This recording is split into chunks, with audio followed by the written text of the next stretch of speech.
And we're working. I like it. I like it a lot. There we go. All right, we're live. Good morning. It is Sunday. I hope you can hear me. I've got a lapel mic on. Give my arms a rest. Very exciting. My name is Sean Shapiro. This is Ask a Traffic Cop. That show on the internet that answers your traffic and police questions. And of course, I am on location at the Ford Driving Skills for Life event. It's a training course. It's amazing, is what it is. And it's being offered this weekend in Toronto. And then it won't be, because next weekend they're going to be in Edmonton, Alberta. If you are watching and you'd like to ask questions, we would love to hear from you, because I answer traffic and police questions every day, Monday to Friday. And this week, it's like 7 days a week, because I was here yesterday, I'm here today, and I want to make sure I get this out soon, like right at the top of the deal, in that I am trying to get as many people in here as possible. There are people that last minute canceled. They didn't show up, which means if you're willing to do the standby thing, come here for 1 o'clock p.m., 650 Dixon Road. Come here for the afternoon session.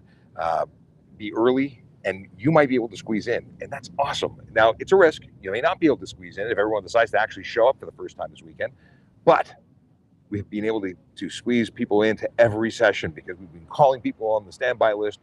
We've been emailing and broadcasting, and it's worked. People have shown up, and it's awesome, because it makes me happy when people come and take advantage of great free training that isn't free. It's free to you, but Ford Foundation funds this program. They spend a lot of money to make it happen, and you know what? You can take advantage of that. All right. Big Jeff Fresh, did I acknowledge you already? Good morning to you, sir. He's been here all weekend.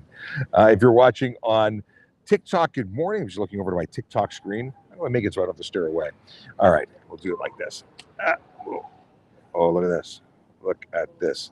Magic, it's working. Hold on. I know how to do this. Yeah, there we go. There we go. Look at that. Oh, my phone is in camera. My phone is in frame. But now I can be far enough away that you can see me and I can see you. Good morning. Hey, it's my wife. I hope you're feeling good this wonderful Sunday morning. The weather is fantastic. It's not that hot yet. You can tell I'm a little bit rosy from being out in the sun all day yesterday. Let's see here. We'll make a little adjustment with the camera. But if you've got traffic and police questions, I'm hanging out. I'm answering questions. I'm talking about stuff and things. Just happened to be outside today. Let me know if the audio is good. Hey, Michael, how you doing? Let me know if the audio is good, or if I need to break out the handheld microphone, which we'll probably use when we talk to people in a little while. Neha did make it. She got it here. I woke her up this morning. I called her and she was sleeping, obviously, and I woke her up. But she just arrived and she didn't miss anything, so that's awesome. See, we're trying to take care of people, trying to get everybody into the training, and I'm very excited to say that we've done that a number of times throughout the weekend. There've been 3 sessions completed. This is 2 sessions completed. This is session 3 in progress right now. Is good. Let's see here. Audio works enough. Works enough is not good.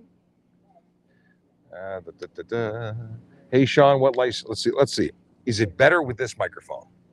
Because I can switch things around. If this is better, I'll do this. Let's hear what it sounds like. I can switch things around. If this is better, I'll do this. All right, maybe I'll just run both microphones. And then if I'm talking to somebody, I will hand them this one. You'll still be able to hear me. Not like yesterday when I was just yelling in the background. We have folks behind me that are going through the simulated impaired driving scenario, which is awesome. You may have caught the video I posted yesterday. I have a good sergeant going through and trying the fatal vision goggles, which are amazing, and it was very funny. And he knew I was going to post it, so he got involved. He got involved knowing that he might be TikTok famous at the end of it. About 40,000 people saw the video, so he's fairly famous now, whether he planned to or not. Okay, so the question was coming in. It was what license? So let's put this on screen, because if you're on any platform other than TikTok, I can actually put your questions on screen. And that is, what license do you need for Ford driving skills? You can come here with a G1, a G2, or a G. We prefer new drivers take advantage, but I'd rather have any driver here than no driver in a seat, because there's 81 spots and there's still empty seats here today. We could have taken more people on standby. Plane coming.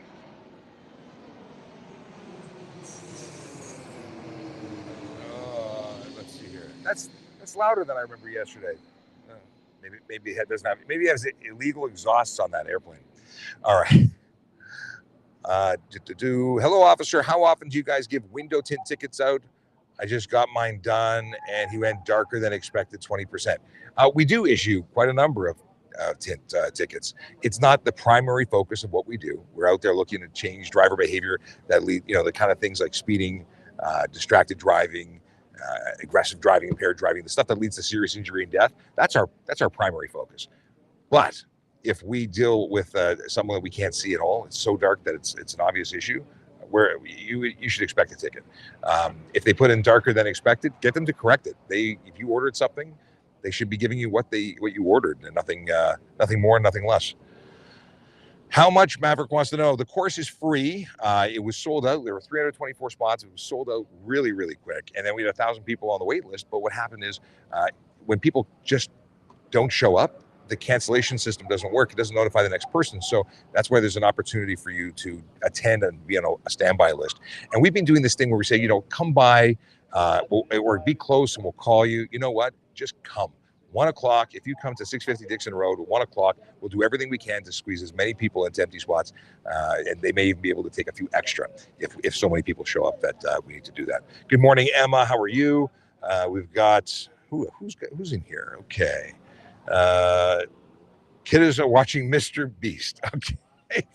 We were watching I want to see the rest of that video. We were watching Mr. Beast yesterday, doing this $1 to like a $1 million vacation thing. I don't know what the top dollar was. It was bedtime, so we didn't see the last part, so I have to watch that later. We got here. Glamour says, what's the location? It is 650 Dixon Road. We're near the airport. It is the Toronto Congress Center. Registration's in the main building, and then they bring you out. I will be taking everyone for a tour. I mean, I did this yesterday. I went to every station to let people know what is up and give you a sample of what's going on. We'll do that again shortly, all while answering traffic and police questions, because that's what I do. That's my thing. I see Neha is actually behind the wheel. Should we flip the camera so you can see this too? Hang on. Because you know what? Switching camera, front camera, back camera. Here we go. I gotta authorize that camera. There we go. As I bounce around, my fingers in the shot. So there's Neha is driving the black car and is about to put on goggles. I don't know if you can see that through the tiny, tiny picture. But these goggles simulate impairment. Now, obviously, she still has the ability to think in a sober fashion, I hope. But I did wake her up after all. But she is having her vision impaired, similar to that of having some alcohol in her system, which means she's going to have some issues doing this cone pattern. We're watching her go through the pattern. Yeah. Oh, cone 1 is down. Well, technically she went over the line. There's 2. I think we're going to hit 2. Yeah, there's 2. We have 3. So I think she's hitting every possible cone. Let's see. Let's see what happens. Yes. What is the simulation? How much alcohol simulated with these goggles? They're simulating between 120 and 150 milligrams. 120 to 150. Okay. So it's over the legal limit is what they're simulating. We have other ones that simulate 170, and that's what people were doing in the walking test. Now, at this point, or very shortly, she's going to take those goggles off. And that's now. But this isn't a course that you're going to do high speed, because it's dangerous. It's a super slow course. We have this one in particular. You hear the screeching tires. They're going faster. They're doing different stuff. They're doing hazard recognition and braking stuff. That's what the squealing tires in the background is. But this one we go real slow because they're wearing goggles. They can't see properly. Fast would be bad. Glamour says, I'm a full G. I've never, ever had one drink and drove. Well, that's awesome. This impaired in driving thing, I don't know how many years if it'll ever get to the point where we truly eradicate it, because people make bad decisions when they're impaired. They're impaired.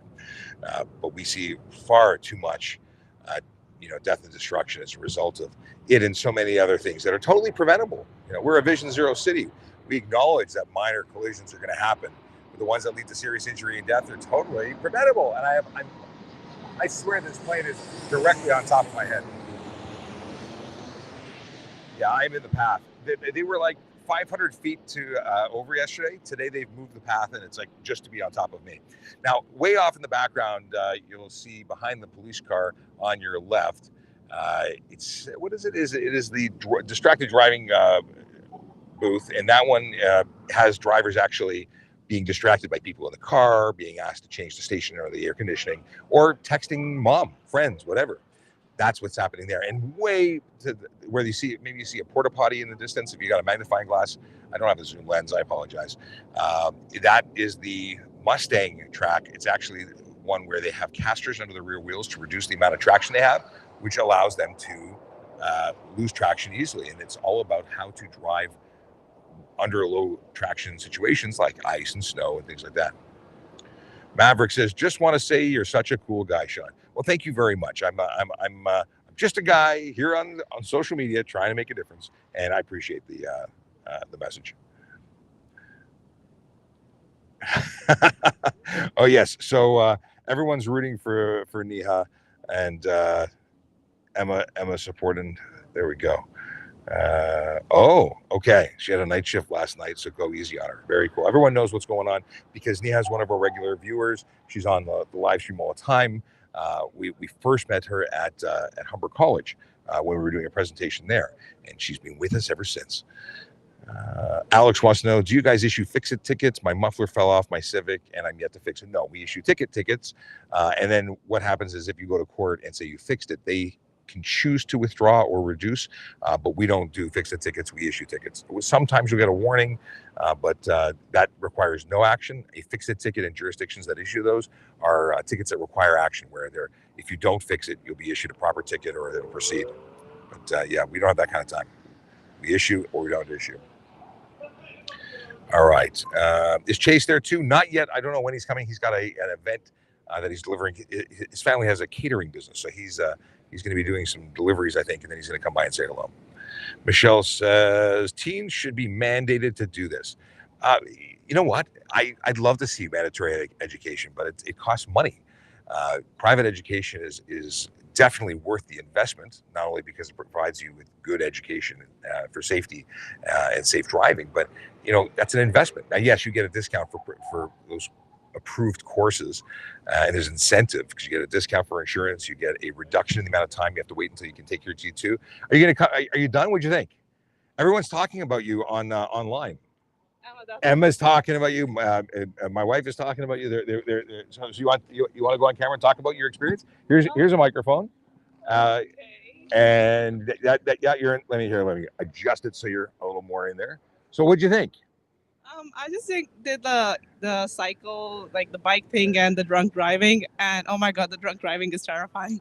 Yeah, so is that what you expected it to feel like, or is that something entirely different? It's different. I did not know that you could not even see properly. Like your vision is altered that much, and it's just a vision that the car showed. It's not even the entire thing that your body is going through at that time when your blood alcohol is above.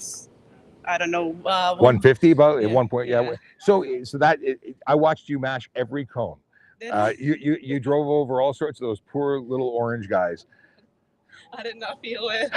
It's okay. You're supposed to fail. The whole idea of this is to put you in a situation where you can safely fail, so you understand what the outcome could be. But I'm so glad you made it here and that you got to do this one. I look forward to seeing what your thoughts are as you go through all the other stuff. Okay. Awesome. Okay. Well, we'll catch you in a little bit.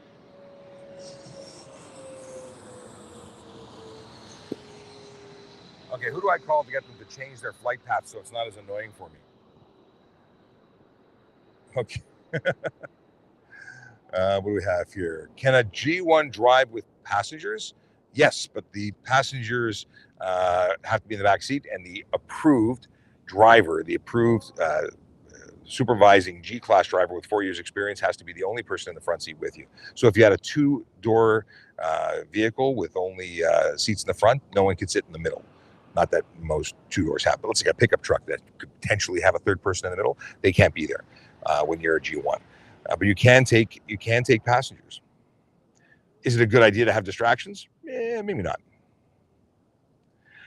Yes. Emma says, I love that live regulars made it out. It is so awesome that we have a community of people that come out and take advantage of these opportunities when they're available. I love it. I love it. I love it a lot. Okay.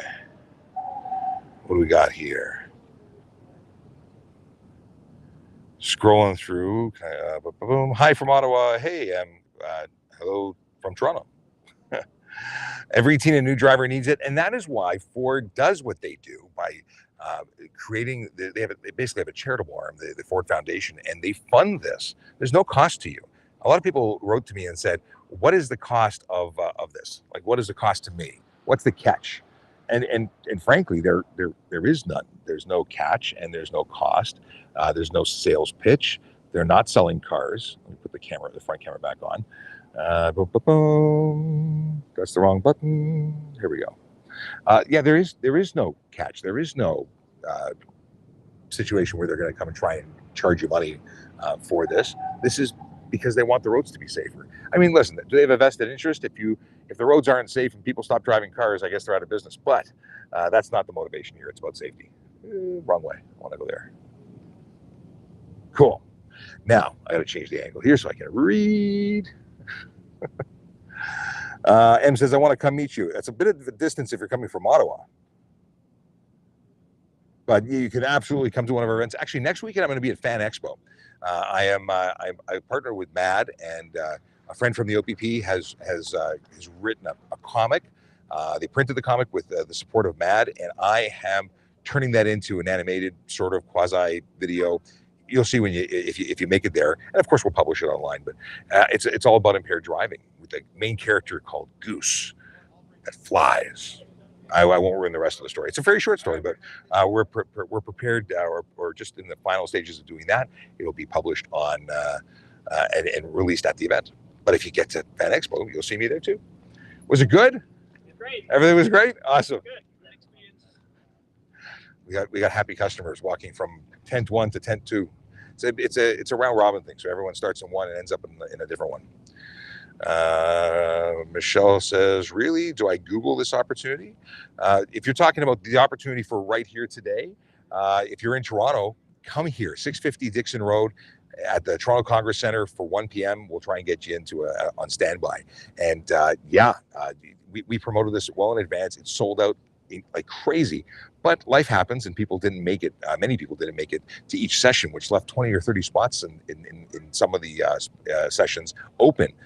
Wasted. So we called people. I got on the phone. I was calling people that had emailed me. If I had a telephone number, if I had an email address, I was sending it. And we got a bunch of people in to fill those spots, so they didn't go to waste. But inevitably, there will be more people who don't make it to the next session. So if you want to be in here, taking advantage of this free opportunity, get here. You got time. What time is it now? Oh, it's just after 9. Even if you had to drive 2 hours, you can make it here. You get here by 1. I mean, obviously, it's more than 2 hours to Ottawa. How long is it to Ottawa? I was there last year. I went to Ottawa with TURF, and this is presented in cooperation with TURF, the Traffic Injury Research Foundation, that we're involved with on a regular basis because they do great stuff.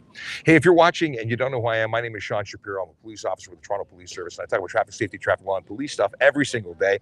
This week and next week, it really is every single day because I'm not even taking the weekends off. I'm working straight through. But we are answering traffic and police questions. We're talking about this program, and if you are watching on TikTok, please double click, triple click, click until your fingers go numb.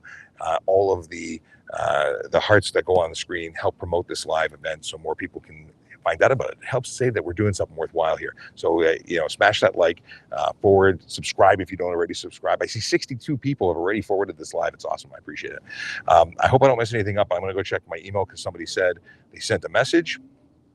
I don't think I'll mess anything up, but we'll find out in a second. Boom, boom, boom. Just checking email. I got so much. I'm killing my data today. I'll check back in a sec. I don't want to mess with the stream. Okay. Someone Ting says, bro, get back to work. I got news for you. I am at work. Okay. What do we got here? Carry card, no picture. Yes, if someone's talking about driver's license and whether or not you can carry a photo of it, no, you have to have the actual card in Ontario. Other places may have different. Let's see here. Friend I got pulled over. He didn't have valid insurance, but had the insurance, but had a valid. What is this? Kyle says, friend got pulled over. He didn't have valid insurance, but had the insurance. Do you mean you had the car? Oh, but had a valid slip. So there was no insurance, but let's call it that. Yeah, that's no insurance. So if you provide a slip, we have up to 3 years to lay a charge. So if we found out that you provide falsely a valid looking card that had no insurance policy behind it, we're going to come after you. We're going to charge you 3 years to lay that charge. And that is a great day when we charge someone for that. No one should be on the road like that. How did the officers not say anything? Because so this is the follow up to Kyle's, like, how did he get away with it? No insurance, because not every officer checks the validity of everything. So I need to do a number of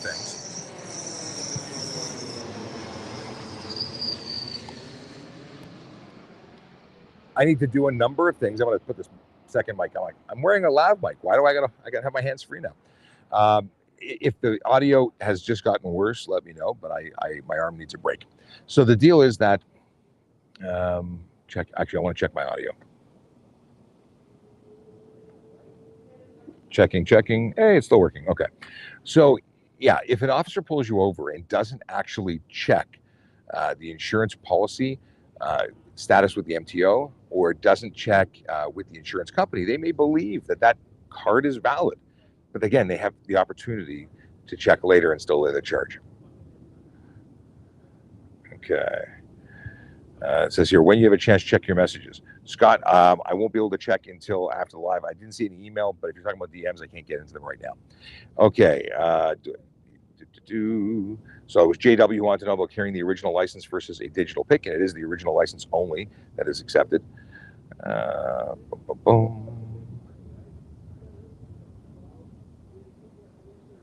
Oh, and yeah, okay. So he says, it's the whole concept of getting back to work. Yeah, I am working.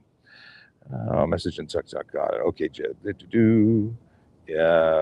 yes, Michael is saying that I am a media relations officer. So media is my thing, but I'm a media relations officer at Traffic Services. So I'm more than just a guy who says, good morning and there's a collision today. I'm actually a traffic safety educator. I talk about traffic safety, traffic law, and police stuff.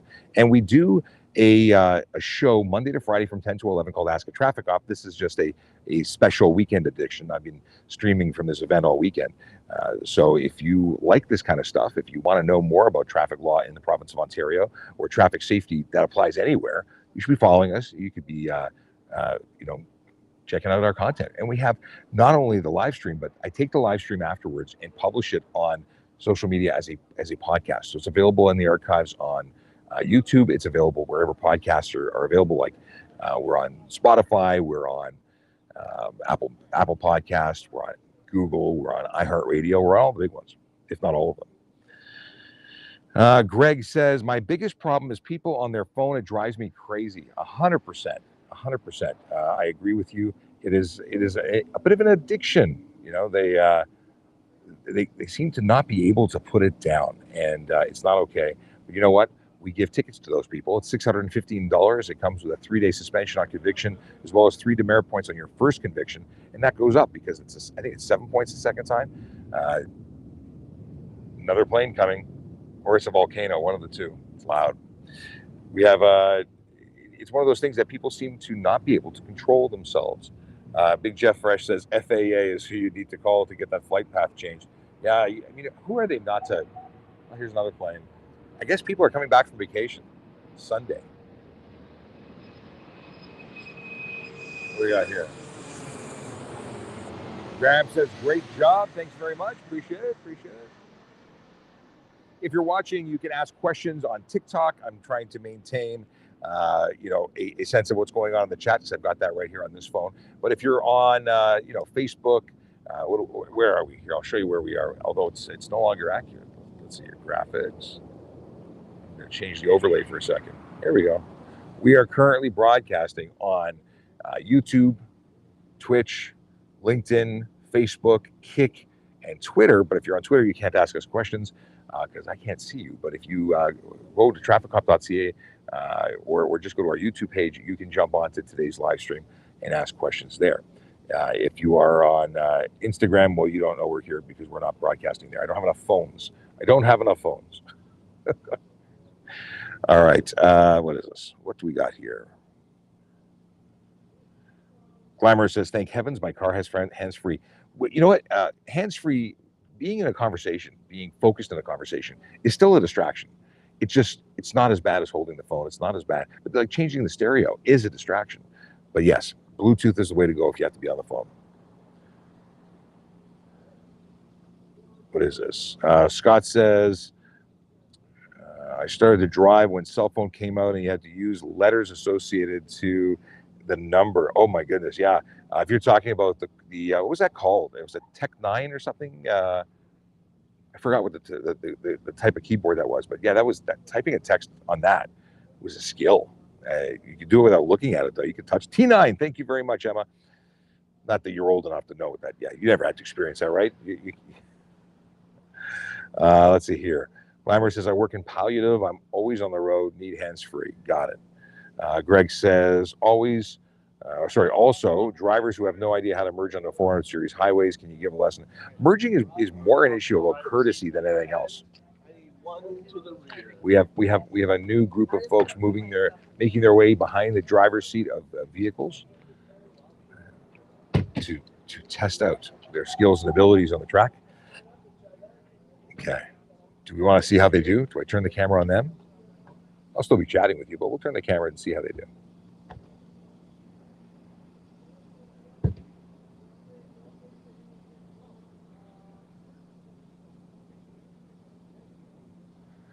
Okay, here we go. Wow. Oh, bouncing everything around here. Okay. I just saw an update from Toronto Police that there is a collision update at Bay Street and Bloor Street. So something happened there.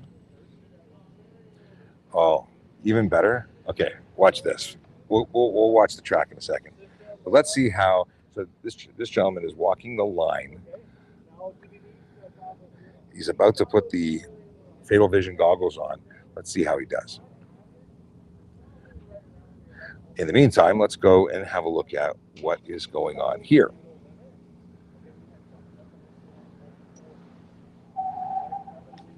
Oh, a whole bunch of questions came on. Okay.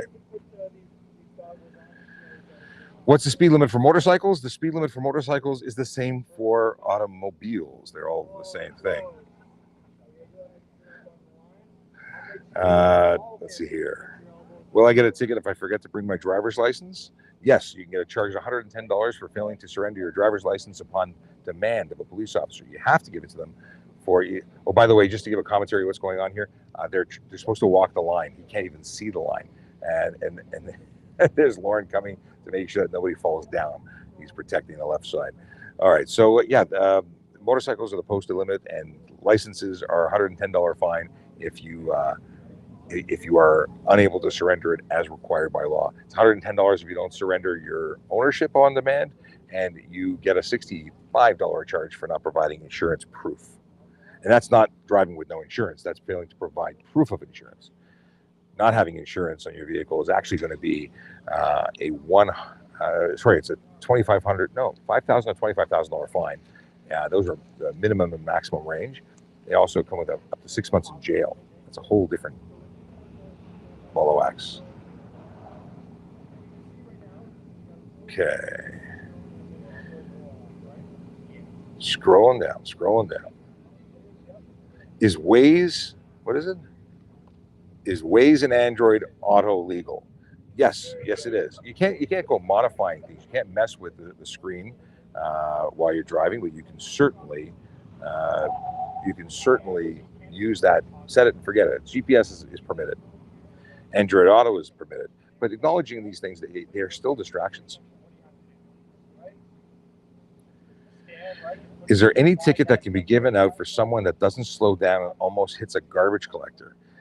Well, certainly careless driving, or depending on what the observations are of an officer, almost hitting is not hitting, but that dangerous or careless driving is still an offense. It's not the same as the slow down, move over rule, but you got to be safe out there on the road. So there's charges for everything. Michael says may not play with the screen while driving. So if it's attached to your phone, if you're using your Android phone for Waze, no, you can't interact with the screen. If it's on Android Auto or CarPlay, you can interact with the screen, but it's not a good idea, and you could be charged with careless driving if that's negatively impacting your ability to drive. Okay. So he's navigating here, staring at his feet, and he is sober apparently. But he's going to try with the goggles now going the other way. Let's see what happens.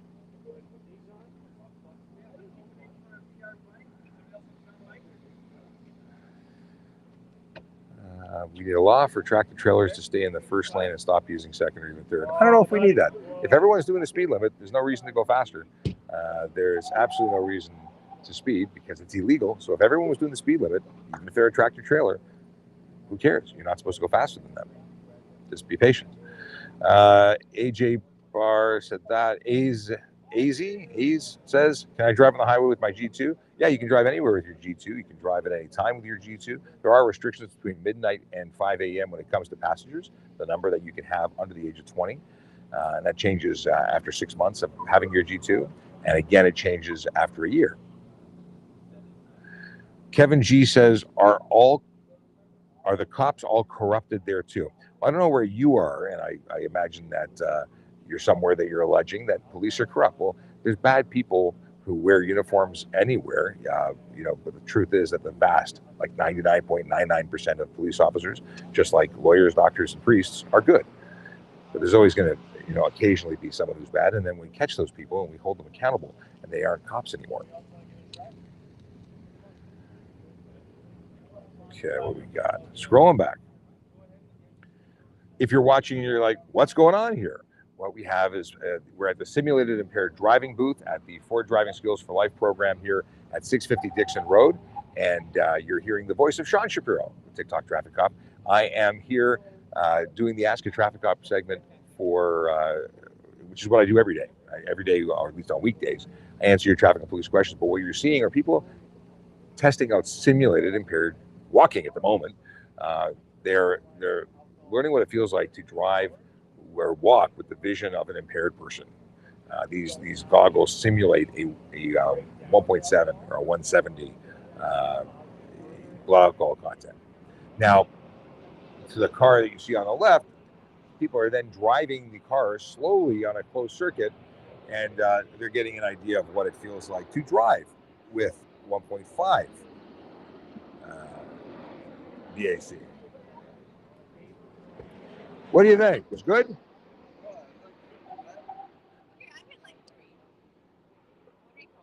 You hit 3 cones? That's not bad. So here, I'll give you the microphone. We're broadcasting right now on TikTok. If you're okay being on. Wait, if you go on that side, the camera's pointed that way. Okay. I'll give you the microphone. So, yeah, tell me what did you experience? So firstly, just everything is like loopy. Everything's I don't know. It's like you're dizzy, but you're not. And yeah, you don't necessarily see the cones until after you hit them.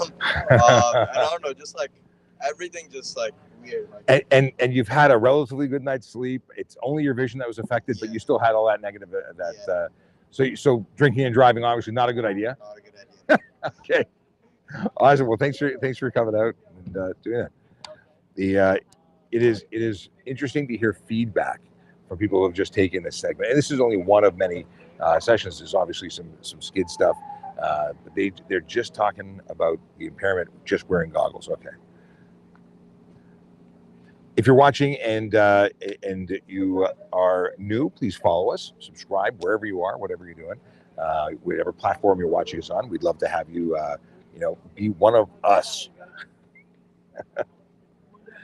Gomez says, are Toronto police thugs? Are you asking or are you alleging? No, the police are not thugs. Let's see here. Your artsy girl, Heather. What is this?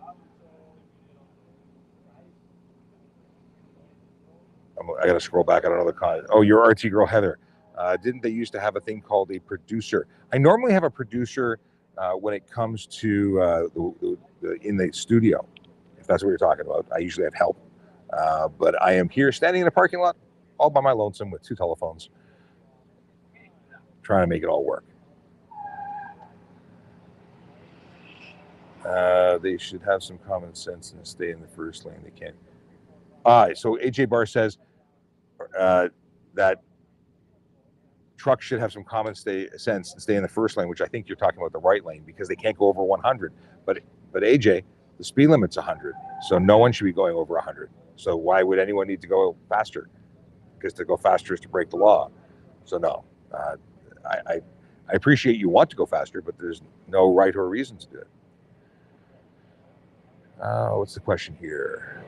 Snowy Dad. What was the question? Till what time is this session? This session runs till about noon. If you want to try and get into the next session, hang on 1 second until plane go away. Fly, plane.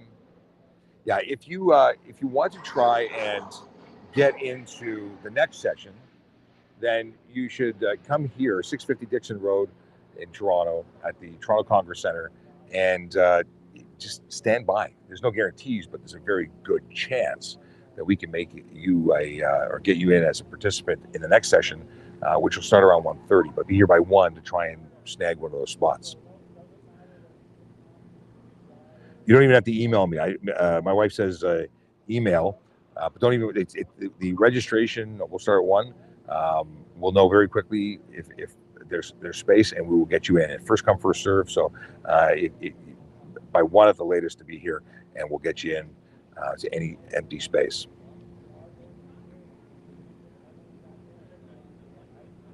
What is this? I have it on my. What is Mitch talking about? Okay, I don't know what we're talking about, but I have it on my car. Oh, I have it on mine. Can I drive their car? What, Mitch? What are we talking about? Well, a whole bunch of messages came in. Cool. I love it. Questions are good. Love questions.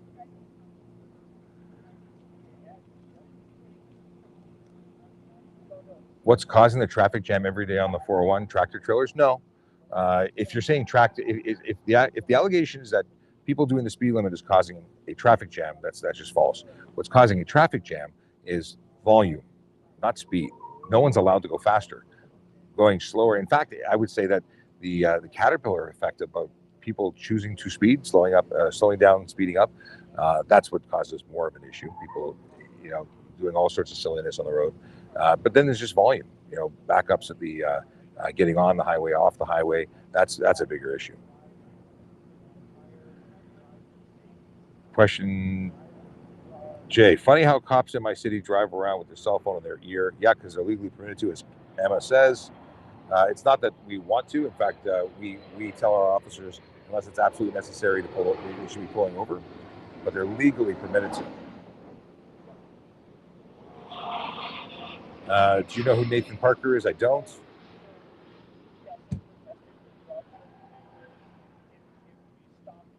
Hello, what am I? Sheesh? I don't get it.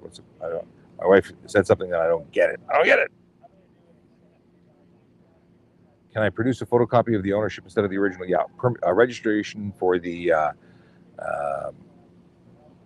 vehicle, for your plate, the ownership document. You can have a photocopy. It has to be both sides, a true copy, but yes.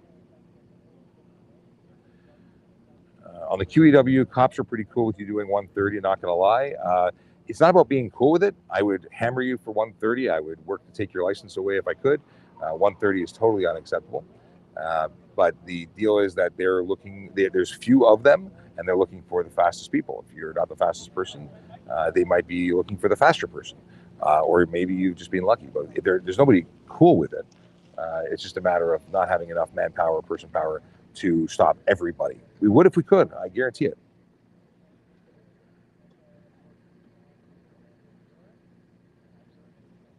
What is this? My cousin said I won't get stopped by cops if I'm only going 10 kilometers above the speed limit. Is that true? It's not that you won't, it's that your odds, you're unlikely to be stopped. Let me switch camera back here.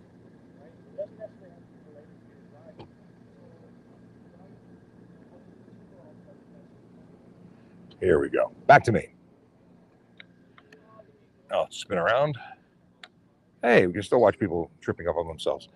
So the deal is that that 10 over, it's a low margin, right? It's one of those things that, like the person who asked about 20 kilometers over, 10 kilometers is even less, and 30 kilometers is something that I would pull you over for, but 10 kilometers I probably wouldn't waste my time. Not that it's legal or permitted, it's just that it's not the highest priority. We're looking for people who are going faster. But you could be charged for 1 over. It's not legal. You're breaking the law. Oh, Heather's not in Canada. Is that what we're saying here? Or no? What are we? I'm jumping into the comments that in conversations I've not been following.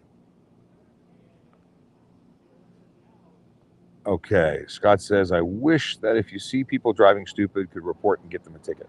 So you can in many times or many cases, if we have enough information provided through the through video, then we could calling up and saying, hey, ABC 123 was going fast. No, we can't issue a ticket on that. Oh, someone just munched a bunch of cones. But we if we had video of dangerous driving and we could identify the driver, we could lay a charge. Mitch agrees with tractor trailers using the third lane in 110 kilometer zones.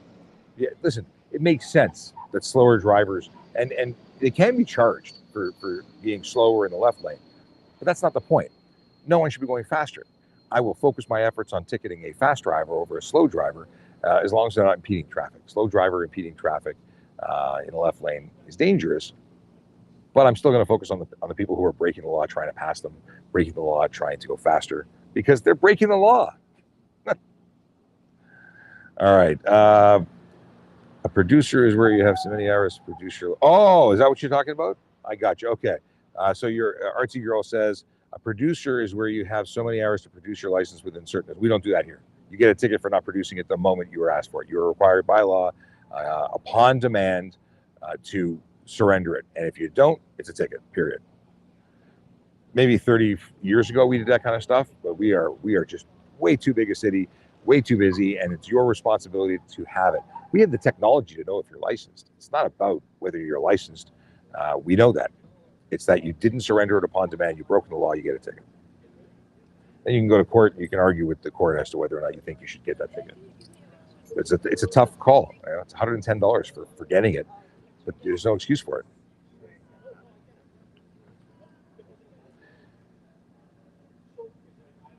Okay. Every city has an... I don't know what that is. 3. I'll take more just in case. 1, We had 2, 3. All right. You want more? That's good? We're taking pictures. How's it going? Big fan. Awesome. Big fan. You're on TikTok, by the way. We're broadcasting live right now. Yes, me too. I know this from TikTok, actually. You found out about it from there? Yes. Awesome. We're streaming right now on TikTok. That's TikTok live. Yeah, I watch it. Awesome. You don't have Instagram or anything? We have Instagram too. Okay, I'm gonna If you go to trafficcop.ca, you can actually go and get all of our profiles. Because it's Traffic Services Toronto on Instagram, it's Traffic Services on TikTok, it's Traffic Services on Twitter. We're on all the platforms. I'm voiceover cop on all of them as well. Get trafficcop.ca and links to everything there. Thank you. You're welcome. May I please get a photo? Sure. I didn't know she had 2, so I just told her. We're pausing from the live to take photos.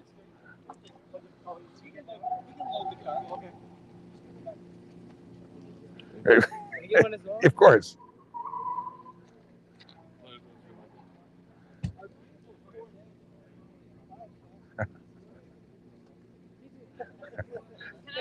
Absolutely, you can. Everybody's getting photos. Call you the star now, so. Thank you. Thank No you. problem. My pleasure.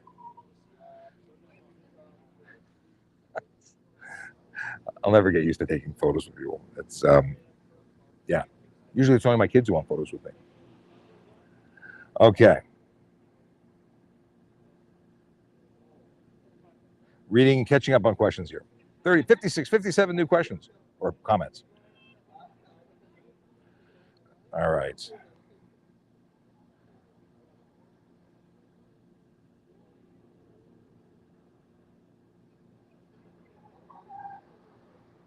Yeah, I'm not sure what that comes. Tracy, good morning to you. Sanu says the alcohol test I wouldn't be able to do even if I'm sober. I'm not sure what you mean by there. There's no alcohol being consumed here. It's goggles that give the effects of alcohol by way of vision. There's no alcohol being consumed. We talked about this already.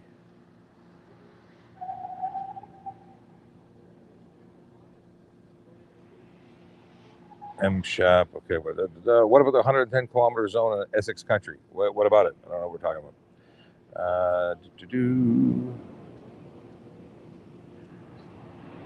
What is the flow of traffic? Okay, what if the flow of traffic is going 150? Will I be pulled over for going 100? No, but we're going to go charge every one of the 150s for stunt driving if we can. That's golden. We take all their cars for 14 days and suspend all their licenses for 30. Those people shouldn't be driving. And you don't have to go 50 over to trigger that ticket. You get that ticket for doing 150 anywhere.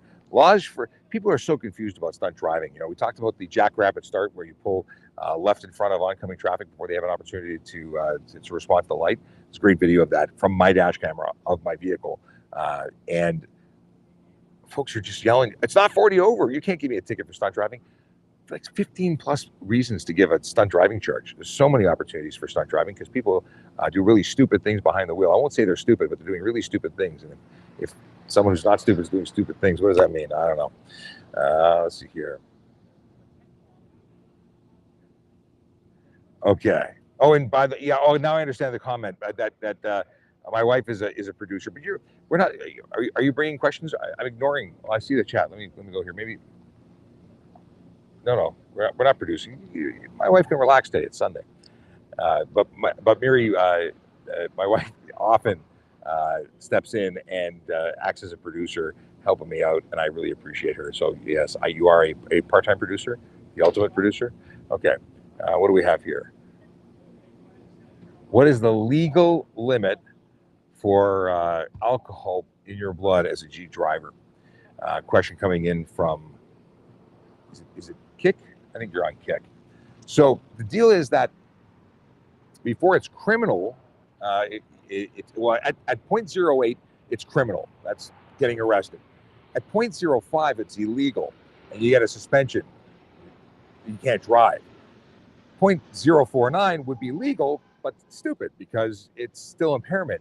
And you can be charged at any amount of alcohol if you're impaired by it. And if you mix alcohol with marijuana, for instance, you're compounding the effects. All right, I finally caught up with the joke with my wife. Okay, deputy producer, got it. Okay. Yes, my wife is the chief at home, no question about it. Too many cars on the road. Mitch says his truck is governed to 104, and there's no reason to go faster, so it's not bad. Shadow says no, they're stupid. You're right. Too funny. Cutting off others cause accidents. Plan ahead. Absolutely. Okay. Is it normal for an officer to bring up every traffic stop you have since you were 16? We see it. If we pull up your ministry record, we see it, and we're always looking to find out what happens. So you see, we ask these questions like, have you ever been stopped before? Have you gotten any tickets? And then we go and confirm. And if you were lying to us, you were lying to us. But we're going to look it up anyway. The honesty check. So yeah, it's totally normal. Do I list them to people? No. Jordan wants to know, how do you feel that AI was used for the first time ever in court in Ontario? World, no media coverage. I don't know because I haven't followed it. I saw a lawyer who used it, but it was all fake. I got a question. You got a question? Hang on, I'll give you a microphone. You can ask the question. It's gonna take a second to kick in. Well, yeah, it's in. What's up?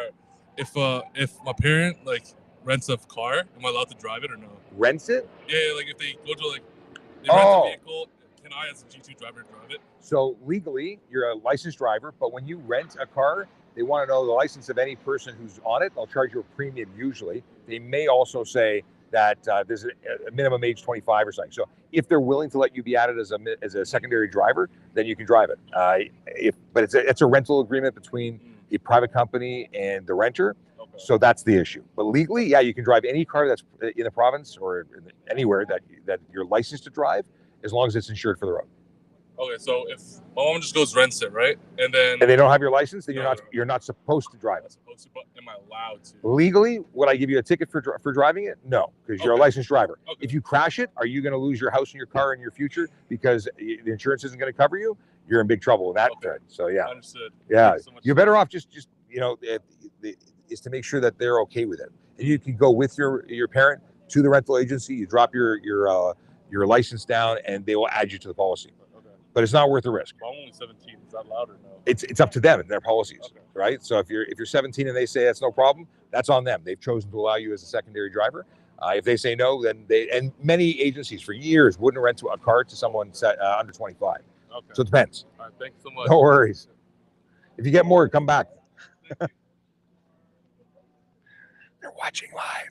I saw it on his phone. All right, turn that back off. So, what's the max speed for an e-scooter? So we have to clarify what an e-scooter is. If you're talking about an e-kick scooter, the stand-up, two little wheels that have a skateboard deck and a triple tree with handlebars, those are e-kick scooters. They're prohibited in the city of Toronto, but they have a maximum speed to be legally used in jurisdictions that allow them of 24 kilometers an hour. If they go more than 24 kilometers an hour, they are motor vehicles. If you put a seat on them, they're motor vehicles. In fact, they're motorcycles. So that means you're going to be charged for driving no license, and you need a motorcycle license. Driving no insurance, $5,000 to $25,000 fine, up to 6 months in jail. It's serious. It's serious. 26 kilometers an hour, 25 kilometers an hour, illegal, right? Instantly becomes a motor vehicle again. Let me change that. It's not that it becomes a motorcycle. It was always a motorcycle. The difference is that it is no longer given the benefits of legislation to magically consider it a bicycle or get you the same treatment. If you're talking about e-scooter, because so many people used to call e-bikes e-scooters that they look like scooters. Those are e-bikes. They can go 32 kilometers an hour maximum speed before they revert to being considered motor vehicles or motorcycles.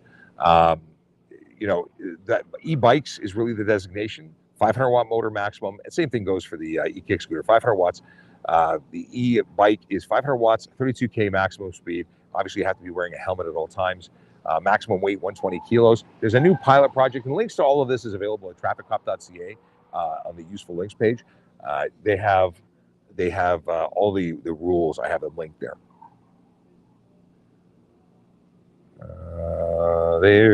What's this? In Windsor, my friend got a ticket for speeding on a new EC.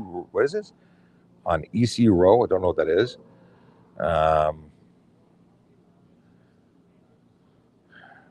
Boom, boom, boom. Okay, not even close. Get off the road. What are we talking about? I got a friend do 100 beside. I got a friend to do 100 beside each other and got tickets. Scott Massey.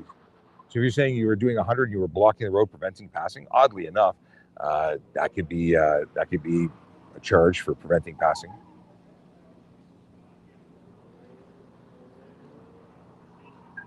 What is this?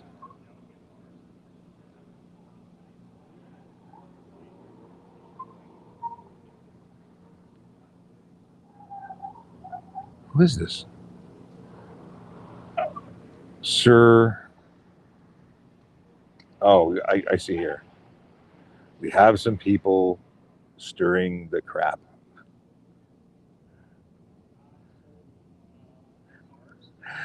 Do all gas scooters need to be licensed? Yes, if you're talking about like two-wheeled motorcycle, low speed or otherwise, if it's a scooter, truly a motorcycle, then yeah, they all have to be licensed. There's no 50cc minimum before licensing is required. Anything there has to be. If you're watching, you don't know who I am. My name is Sean Shapiro. I'm a police officer with the Toronto Police Service. I'm currently at 650 Dixon Road in Toronto. It's the Toronto Congress Centre. It's a parking lot out in the back. And we are here because it's Ford Driving Skills for Life. Ford Foundation puts this on. It's in 40 countries around the world. And it is to teach young drivers safety skills that could save their lives, that can make them safer on the road. And it's so important. The reason why this exists and why TURF, the Traffic Injury Research Foundation, is so passionate about it is because teens, people under the age of 24 or 24 and under, are overrepresented when it comes to fatalities. So they want to save lives, and that's really commendable. Do all e-bikes over 32 kilometers have to have signals and all? E-bikes over 32 kilometers aren't e-bikes; they're motorcycles. They need to be licensed, registered, insured. Emmanuel says, if I go 12 kilometers at 50 speed zone at 2 a.m., I don't understand what you're asking. If I go 12 kilometers at 50, I don't understand what you're asking.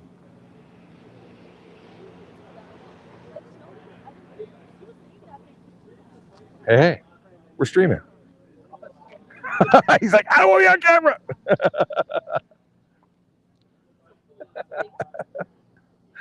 All right. Just so you know, you're on camera. We're streaming live on TikTok. As long as you're okay with that. You're giving them the high. Wait, are you looking for a job? Is that what you're at? All right. Police need to start. What is this? Hang on. Scrolling back.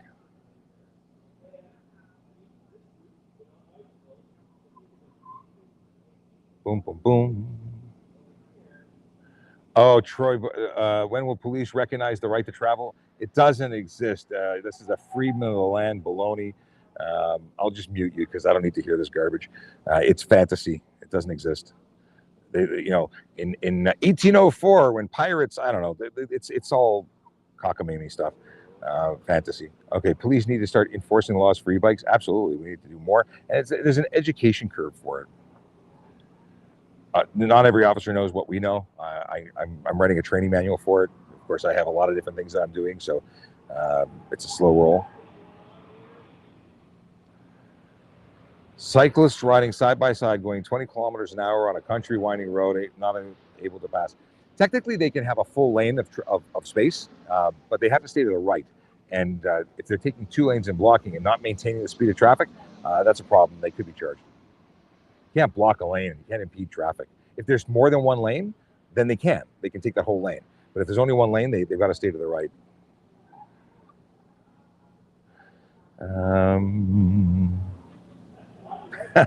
Tracy says, you have the right to travel, but you need a license to drive. Absolutely.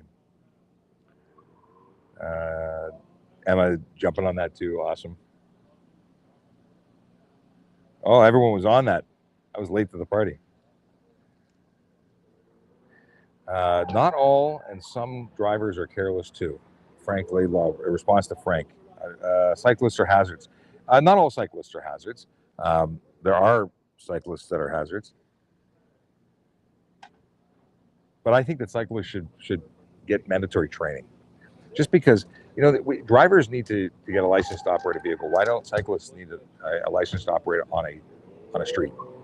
Why is a vehicle that doesn't have a power, a power source other than muscular, any less dangerous? We've had 2 cyclists collide, and as a result of that collision, 1 cyclist died. It's not safe just because there's no motor.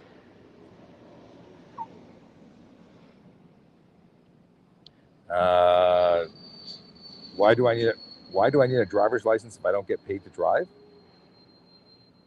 Because you're operating on roads. Are we going this again? Is this if it's not about what you get paid?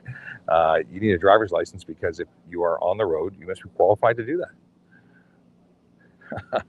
Love the comments. You should be aware of people merging when driving in a merging lane. Okay. To prove that you meet a standard, yes, that's why we get a license. Scott says, thanks for giving your time to all of us. Gotta go. Please remember to check your TikTok message. Absolutely, I'll check it out. Okay, driving is a privilege. Yeah, we got that. Oh, gosh. Goodbye to another Freeman. Okay. Sovereign citizens. That's their all about. Must be Sunday. Frank says, why do we drive on parkways and park in driveways? I talk about that all the time. But listen, every road in the province of Ontario is a highway. So we have to discuss and differentiate between expressway or limited access highway, which is really what it's called. If I got a DUI warning, 0.05 to 0.079, and it's my first, could I still lose my license for a whole year? So it depends on what license you have, right? So DUI warning, 0.5 to 0.079 is an alert, a warn. If you get another one of those within 10 years, it has an incremental effect. So instead of a 3-day suspension, you get a 7-day, or is it a 15-day? I can't remember. Those guys back there know. I'll double check with them. If your plates are peeling off, is it free to get new plates in your car? If it's within 5 years, it's covered under warranty. If it's over 5 years, you may have to pay $52. I have to get in the shade. I'm melting. Okay. Yeah. Let's see here. That's a very big Ford logo. All right, we'll change to Ford driving skills. There we go. Woo. Okay, we'll do that. I'm not sponsoring. I mean, this is an event. Where do I go? There we go.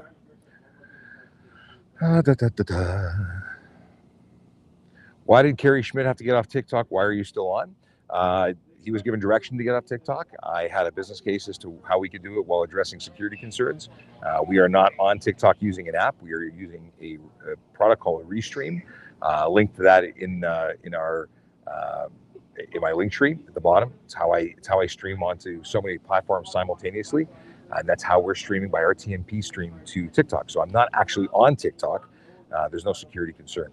Crayon Stealer says, where are you today, Sean? I am at the Toronto Congress Center for Ford Driving Skills for Life. It's day 2 of a 2-day program. Next week they're going to be in Edmonton, Alberta, and we're giving free lessons. We've got professional racers, racing car drivers, and instructors who are here sharing their skills for new drivers. It's amazing, and it's free. So how do you get in on this? Well, unfortunately, it's all sold out. Like, it was free, and the 324 spots filled up in 4 hours. 1,000 people on wait list, and then people still, day of, didn't show up. Like 20% of people on every course seems to not show up and not cancel, so nobody else gets an opportunity.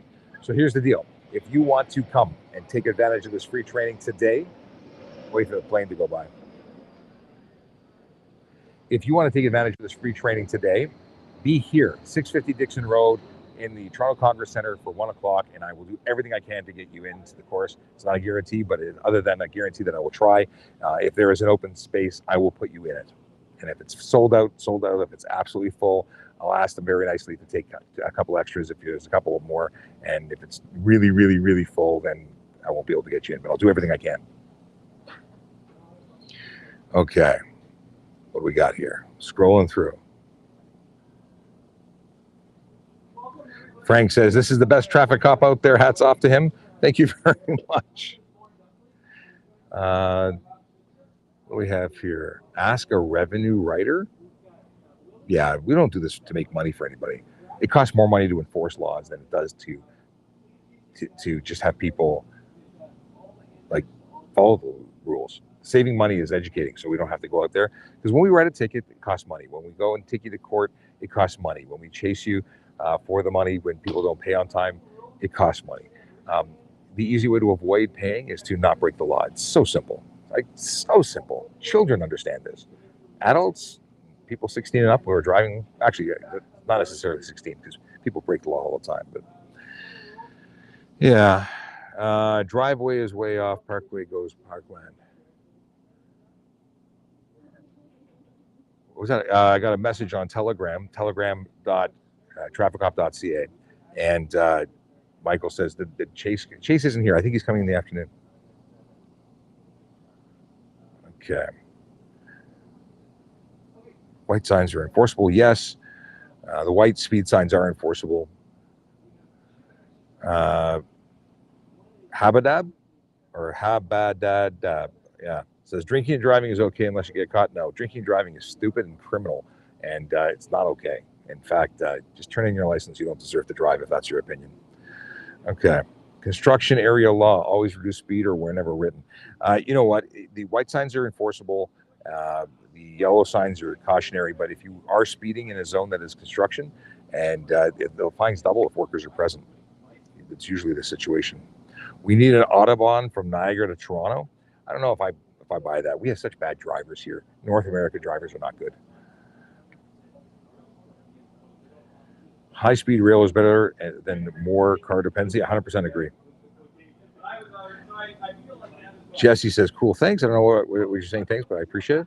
Can any cop pull you over on the 407?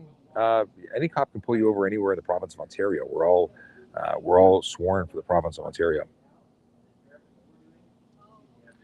Toronto Police Traffic Unit, Sean Shapiro, goated. I don't know if you're saying I'm the greatest of all time or if you're trying to make a dig.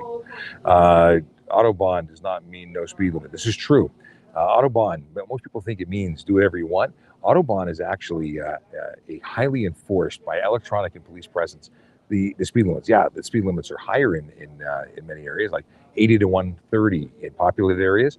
Where there's no speed limits, like in Germany, there's stretches that have no speed limit at all, and those are no speed limit. And do you know what happens to a car when it's doing 200 and hits something? Bad stuff happens. So people still get hurt. It's not a zone where nothing happens.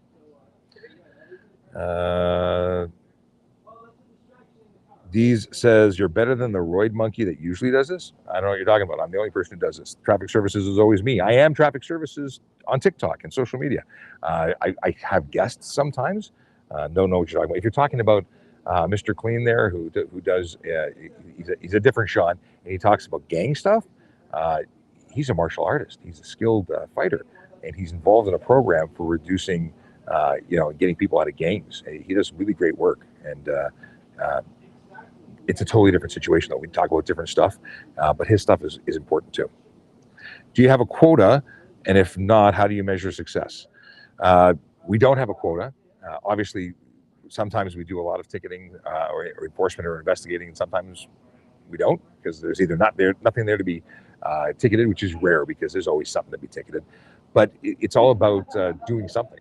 Like if I go to Tim Hortons and kick my feet up and take a nap, that's not working. And someone's going to say, what the heck were you doing all day? If you're talking about, why did Bob write 10 tickets, but you wrote 5? Well, my 5 might have involved a major investigation that led to criminal, findings. And I got a gun off the road and drugs. It depends on what you're doing. As long as you're doing something, you're working. And that's performance. And success is that. I mean, there are people who just aren't interested in getting people for 20 over. They're not interested in speeding. They're not traffic officers. Maybe they're the ones that focus on impaired driving, and they're still traffic officers, but they're looking for criminal stuff. We all have specialties. We all have things that we focus on, and success is personal. My success is about helping people through education. I don't write any tickets. Haven't written a ticket in 5 years. Stephen Bell, good morning to you. C Death says, do you really only pull people over if they're going over 10 kilometers above the speed limit? It depends. If you're in a 30 zone, I'm going to write you a ticket for 5 over. So it depends on the environment. 10 over on the highway would mean every single car on the highway. Nobody's doing 100. It's pathetic. The Grinch coming in from Twitch. Good morning to you. Yes, it is another nice day for driving. Hey, if you're in the area, if you're able to get to Toronto, get here for 1 p.m. if you want to take part in this training. I don't care what license you have, G1, G2, or G3, no, a full G. If you have an interest in coming onto this training course, get behind the wheel of some cars, get some great instruction from some amazing instructors. It's free, and the deal is that it's totally sold out, but there's been some no-shows, consistently some no-shows. If you get here for 1 o'clock, and I can't guarantee that everyone will get in, but the only chance to get in is if you show up. So come by, say hello. At very least, we'll get you a coffee. They have snacks and drinks and stuff. Even if you don't get in, I think we can manage to get you a bag of chips. Something for your troubles. Okay, what is this? Steven says, I would like to thank all first responders for all you guys do for us people. People don't like cops for some reason, but I don't know why. And that is from Stephen Bell, out London Way. Yeah, you know what? There's people with all sorts of things. Most people don't like being told what to do. It's the weirdest thing, and I think that we're kind of this parenting mode where we're telling people what to do, even if they don't want to be told. Mom and dad says, don't go out late, don't speed. And we're sort of like the mom and dad for the mom and dads and everybody out there. It's a parenting thing. Okay. Crayon Steeler says, if I was closer, I'd come visit, but I'm up north. Newmarket's not far. I'm in Newmarket all the time. It's just a hop, skip, and a jump. You should totally come by. Okay. Bad drivers, watch out. 100%.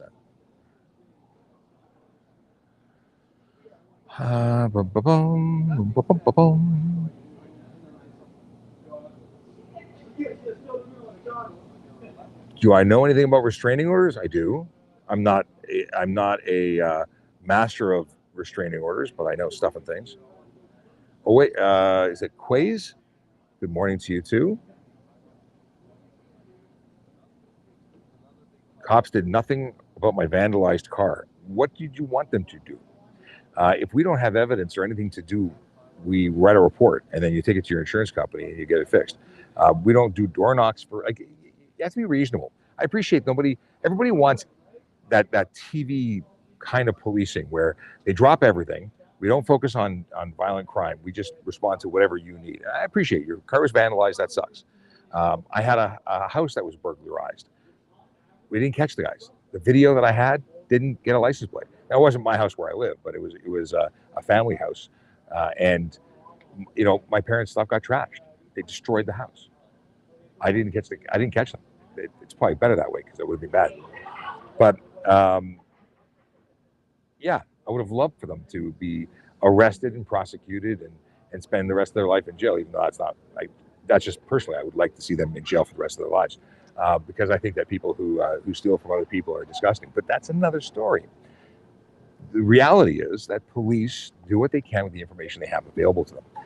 We can make tremendous impact on traffic safety because we're dealing with people, generally speaking, who are, law-abiding citizens and they're breaking minor rules. But we can't catch everybody, regardless of what it is. I'm sorry that you were disappointed, but I'm sure that the officers did whatever they could do within the realm of possibility.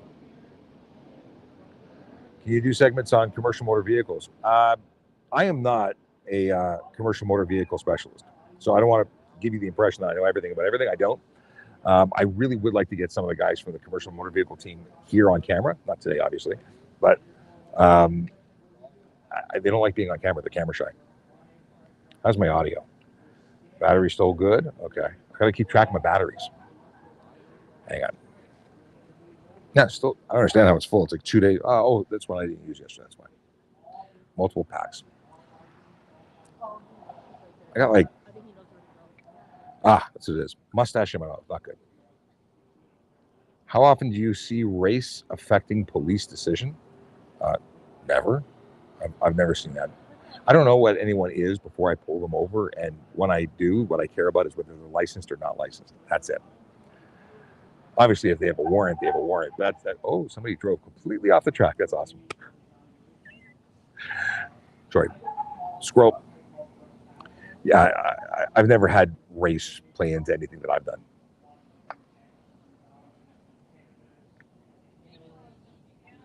How do cops track you when speeding? By aircraft patrol. There are markings on the road. They don't even need markings on the road anymore, but they basically have you on camera. They have the ability to, now with modern technology, basically hit a button in 2 points and they can calculate the distance you've traveled. And it's simple. Time and distance tells you speed. And then they radio it to someone on the car, in a car on the ground. Why are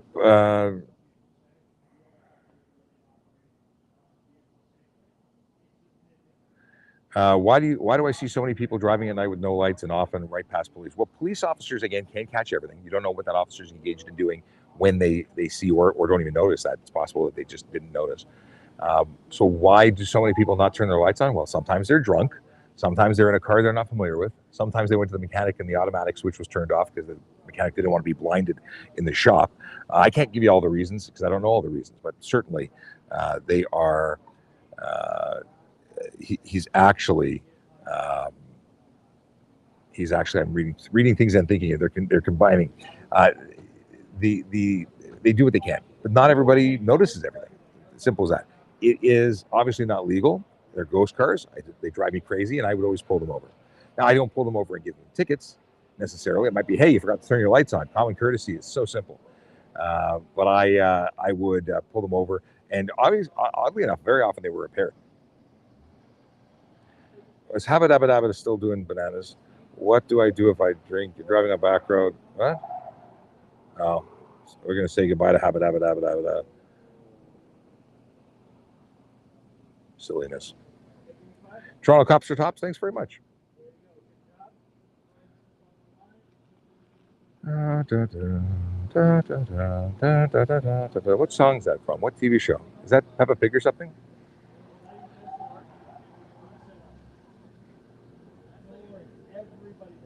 Andrew. What is Andrew talking about? I'm trying to scroll back and see. Failing to signal, yes. Many excess speeding, but the penalties don't seem to matter. Should they be doubled? So, Tim, I'm glad you brought this up. I wish I could put that on screen. Ontario has the lowest speeding offense fines in the country, and we should absolutely raise them, if not make them a percentage of your income, to really cause there to be, an appropriate response. Oh, is the stream working? I got a red. No, it's working.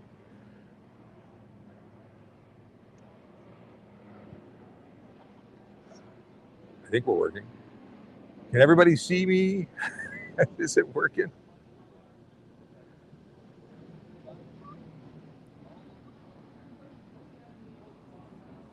Okay.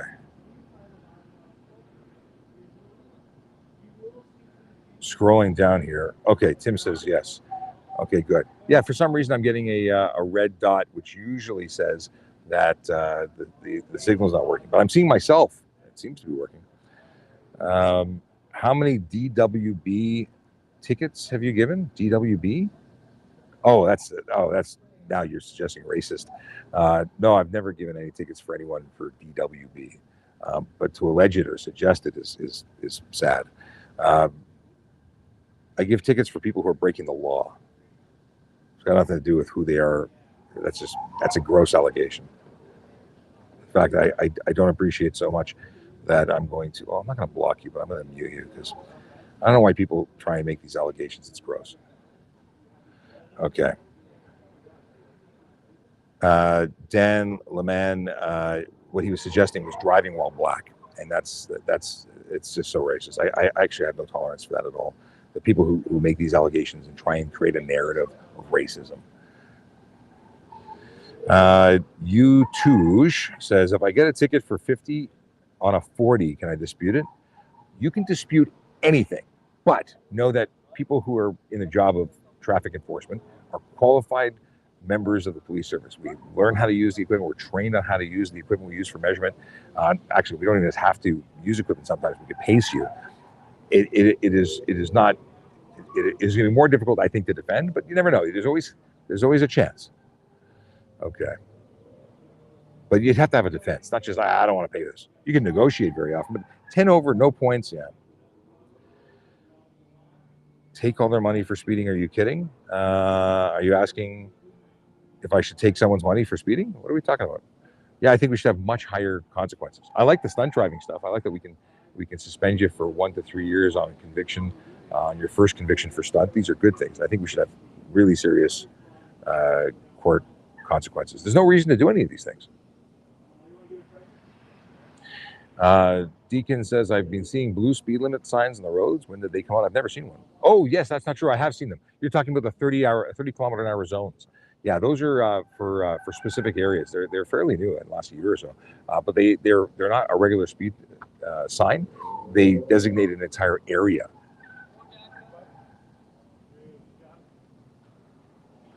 Okay.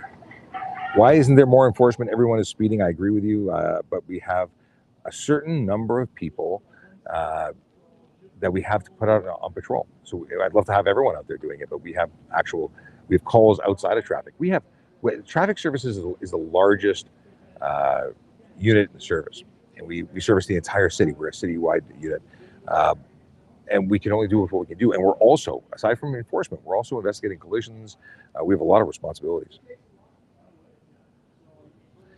Is it legal for pickup trucks to have oversized tires that go way beyond the wheel wells? No, it's not legal. What does police see when they check your license on a traffic stop? Insurance charges. So there's a number of different searches. If I just run your license plate, I'll see who the registered owner is. I'll see the status of your plate. I'll I'll see if, possibly some flags if there's some criminality that we have to investigate. If we're talking about what can we see? Well, we could further the investigation. We can check your ministry records. We can see everything you've ever done behind the wheel of a car that you've been caught for. We can see if you've ever been suspended. We can see all sorts of things. Hamza wants to know what my dream car is. My dream car?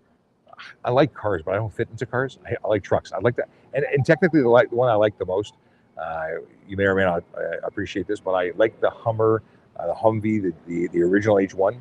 I like even the military version with the crappy seats and no roof. But I've always loved that vehicle. It doesn't go very fast. It's probably not very comfortable. Actually, it's not very comfortable. I've driven them, but I do love it. And my plan is to one day own one. Do you pull over e-bikes? I used to all the time. And I would still do it today if I was on the road, because there's a lot of violations that a lot of people who aren't following the law there.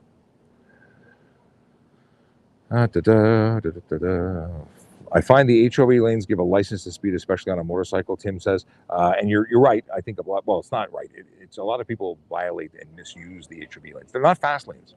In fact, you should never do more than 10 to 30 kilometer speed differential. If there's stop traffic and you're going more than 30 kilometers an hour past them and someone pulls out, you're going to have a devastating collision. Do you need insurance to drive with plow on your car? Well, you need insurance on your vehicle. I wouldn't put a plow on your car because you're going to ruin your car. If you're talking about a truck, if it's not a full-size truck, you're probably going to ruin the frame of that truck too. Do you need extra insurance? You need to tell the insurance company, because they're probably not going to insure you without a commercial policy. How does demerit points work for bicycles? There are no demerit points for bicycles. Can you go 10 over the speed limit? Not legally, B-Dog. You can't go anything over the speed limit. 1 kilometer over the speed limit is speeding.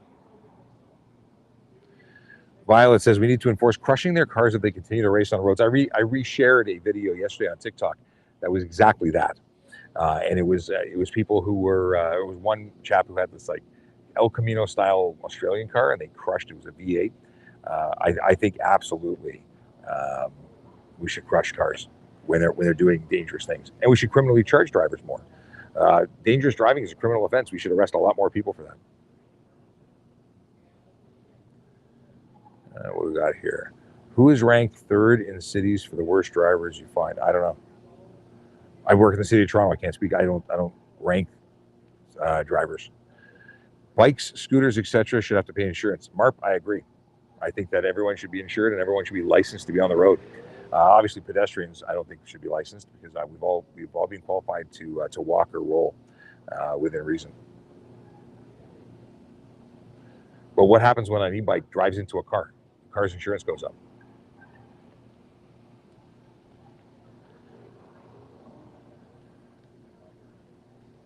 Sorry, scrolling and reading to catch up, see what I've not talked about.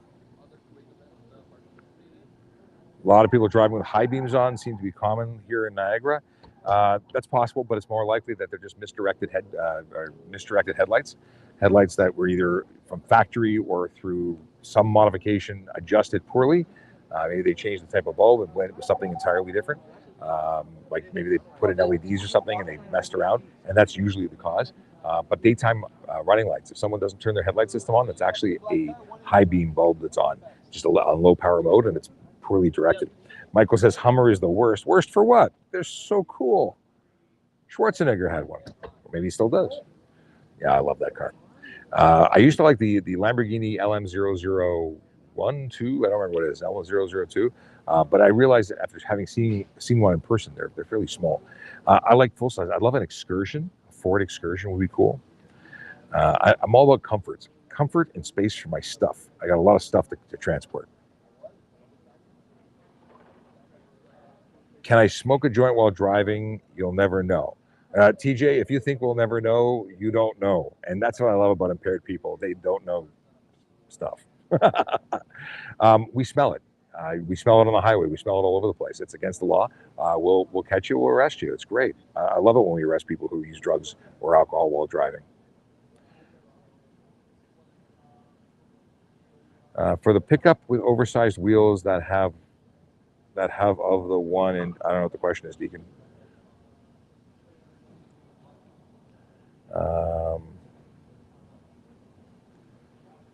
Let's see. Catching up, new stuff. For someone getting, Hussein says, oh, wait, hang on. Can I tow a boat behind my fifth wheel trailer? Chris, there's maybe some changes recently. I'm not sure. My understanding is tandem towing is not legal unless a commercial vehicle, and even then it's controlled. Maximum length of vehicle comes into when a vehicle is over a certain length is when it qualifies. But I don't want to give you bad information, so I'm not going to give you a definitive answer. So Hussein says, for someone who's getting ready for driving school, what would you say to help calm my nerves? Chill out, man. Take it slow. Don't do things when you're not ready. Start somewhere in a safe and controlled environment. Use a parking lot. Get used to the vehicle feel and how it responds. And remember, smooth is fast. Like don't worry about being fast. Take it slow. Get comfortable with the vehicle. Go in your comfort. Stay off of highways in the beginning. Obviously, you have a G1. You're not allowed on highways, but get professional training. That's where these things. If you have your G1, which I'm assuming you don't yet, or maybe you do. If you have your G1, come here today. Like, come here for 1 o'clock. And it's a great opportunity for me to remind everybody, if you're watching, come here for 1 o'clock if you want to try and get into the standby list. 1 p.m., get into the afternoon session. It's the last session. They're leaving. They're going to BC next week. They're gone. Next weekend, they're in Edmonton. Oh, I keep saying BC. Edmonton, Alberta, not BC. How you doing? How you doing? Hi. Glad to have you here. I got my son here because of you. Oh, awesome. I'm so glad that worked out. Awesome. Hi. Nice to meet you. Oh, okay, my son's in green. Okay. You're very welcome. Parents of a student here. It's awesome. So happy to hear. Let's see here. For someone who's okay, so that's the big thing. Get professional training. You are getting professional training. That's what the whole question was. But calming the nerves, just take it one step at a time. No one's here to scare you. If a bicycle caused a collision for cars, do they pay for it? No, your insurance pays for it. Now, you could go after them for their home insurance if they have home insurance. There's a potential, but it's unlikely. Is it illegal for bikes to ride in the middle of the lane so cars cannot pass, I guess you're asking? Oh, no cars can pass. Yeah, they have to they have to stay to the right unless they're maintaining the flow of traffic, which is very rare. They have to stay to the right, and you have to give them a meter of space to pass them safely. If it's unsafe for them to stay to the right, then they can take the whole lane while they can articulate why it's unsafe to stay to the right. So they can't just stay in the middle of the lane the entire time to block it, but they are technically entitled to a lane. If multiple lanes exist, they can have the whole lane. I think I covered all the points. Is that clear as mud? Clear as mud. What's the most costly ticket in dollars that a cop can give? What's the offense? So there's tickets and then there's no set fine.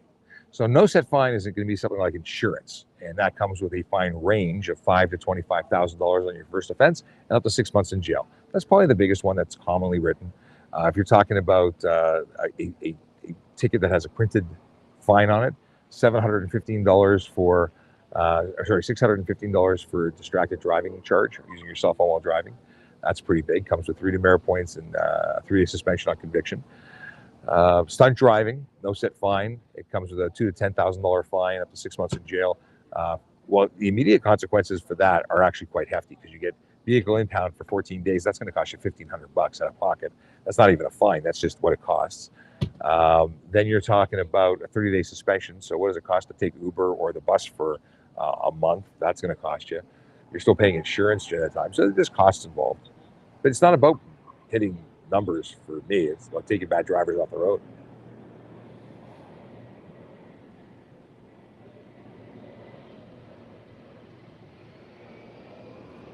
Okay. Oh my goodness, a whole bunch of stuff just scrolled up. 109 people in the room. Hey, if you're watching, you don't know who I am. My name is Sean Shapiro. I'm a police officer with the Toronto Police Service. I am currently at 650 Dixon Road in the city of Toronto, and that is at the Toronto Congress Centre route back for Driving Skills for Life. If you are interested in taking advantage of maybe being squeezed into a free spot that becomes available because someone doesn't show, I'd love to see every seat filled. If you want to take a chance, come down, see me here at 1 o'clock. I will, if there's a spot, I'll put you in it. That's the thing. If there's a spot, I will put you in it. Okay, I missed something here. I need water. I thought I had a water. I don't know that. Do not know what I did with it. Do you know of any training your members take to engage with persons with autism? We do a lot of training. I believe that we have courses specific to autism, specific to all sorts of different things. But I couldn't quote or tell you what the name of the courses are. But we have all sorts of fantastic training. Policing is a career. By the way, we're hiring. Policing is a career that is made up of constant training. Laws change, policies change, the world changes, and we have to stay up to date. So it's something we never stop doing. I like that question though.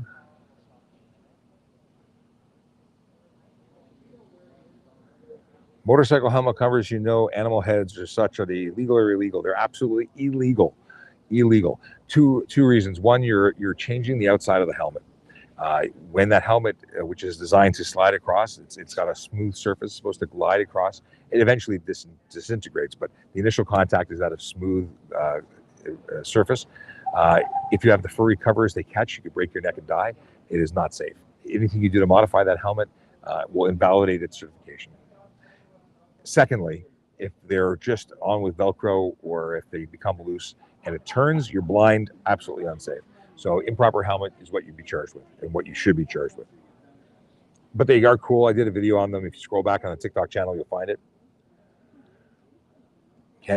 They do make people smile. Dark Shark, are you on the clock right now? I am. What I've done is I'm working this on a weekend in exchange for another day off. So instead of working on Thursday, I'm working here today type thing. And I'm here along with 3 of my colleagues who are in the tent behind. I'm a media relations officer. I'm doing media. But the officers that are here in the tent are teaching students right now about impaired driving. And I see Willie, who's in the car taking people around the track, putting impaired driving goggles on. And I'm gonna point the camera away for a few, and you can watch them do what they do. Okay. If you're watching and you haven't shared, if you haven't liked, if you haven't followed, please do. And I'm not really focused on the other platforms, but we do have people watching on other platforms here, looking for comments. Where do we have people? We have people. Can I see? Is it working? No, I can't see. But we have people on a number of platforms because we're broadcasting on a number of platforms.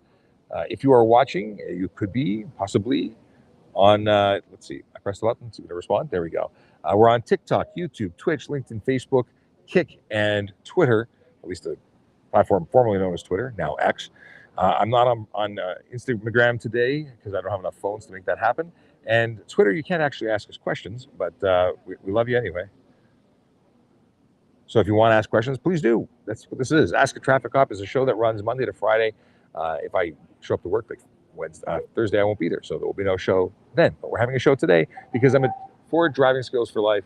It's a program paid for by Ford Foundation because they want to make the streets safer and drivers safer and make you safer. It's all about safety.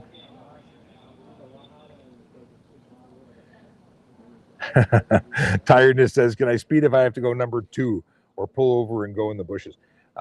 Neither are good options, but speeding is the less safe of the two.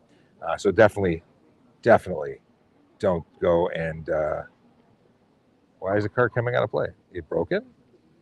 Anyway, yeah, don't go speeding, not legal. I've followed people to the bathroom and given them their tickets after they're finished their number 2. I do have a G1. Hussein Kassam says, I do have a G1. Then come down because you need a G1 as a minimum to get here. Good question. Tiredness. What's the question? I'm tired right now. I had to get out of the sun. The sun is just drains me of energy. What is Marp saying that other people are saying is absurd?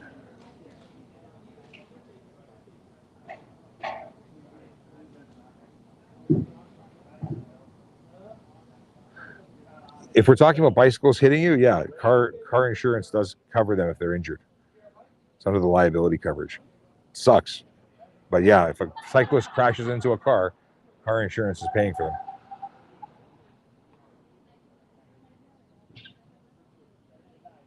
Yep.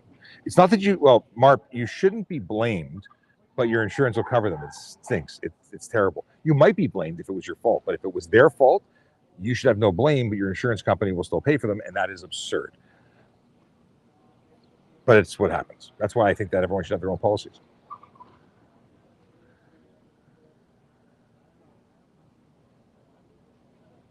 What is YouTube saying? Okay. Can we start to pull over people driving slow in the left lane? What is driving slow? If they're driving the speed limit in the left lane, technically that's legal because no one should be going over it. So if someone who's driving the speed limit is upsetting you, the problem is you, not them. I'd like to see anyone who goes over the speed limit ticketed. I'd like to see automated enforcement on every road. I think that if you decide to speed, you should be held accountable. There should be absolutely zero tolerance. But I don't make the rules and I don't buy the cameras, so they don't ask me.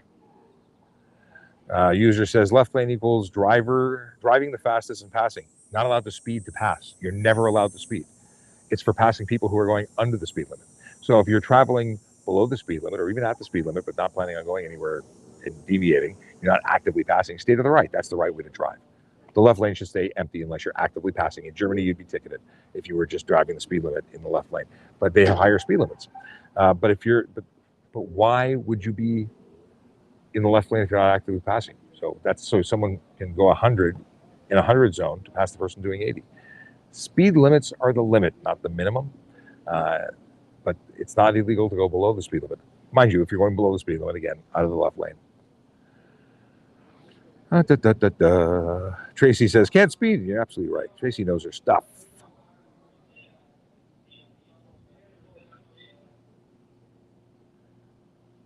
Scrolling back.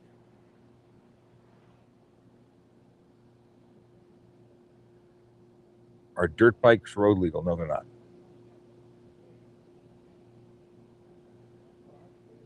Are those your sponsors behind you on the blue wall?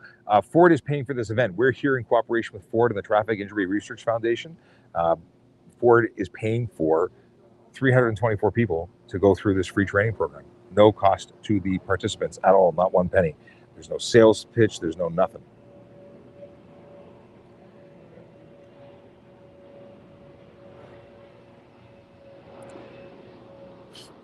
Bad drivers need to not be slow in the left lane, inefficient and dangerous. If slow is below the speed limit, then I agree with you. If slow is at the speed limit, then I disagree with you. No one should be going above the speed limit anywhere. Can you educate people about driving slow in the left lane? I know that, I know you know, what is this? If you know, you know, you know.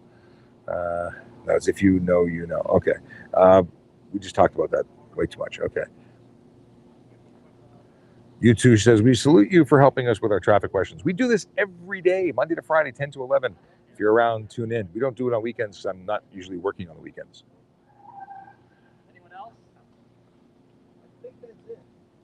Oh, sorry, one more? We have people switching out from one vehicle to the next from driving. How was it? It was good, actually. You had fun? Good. I got two, actually. The bud. Okay, 2 pilots isn't terrible. Jacob wants to know if I've shot anybody. No.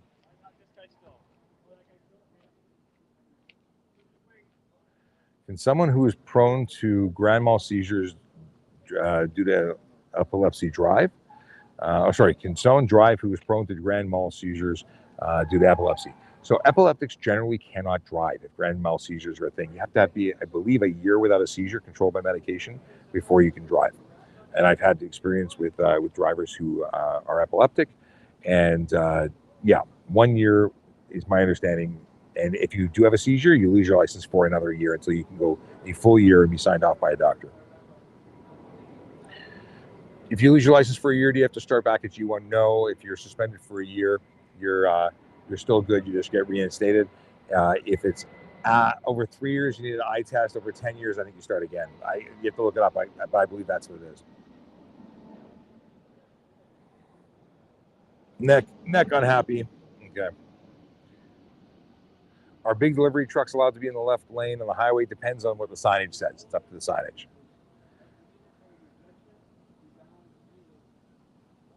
Boom, boom, boom.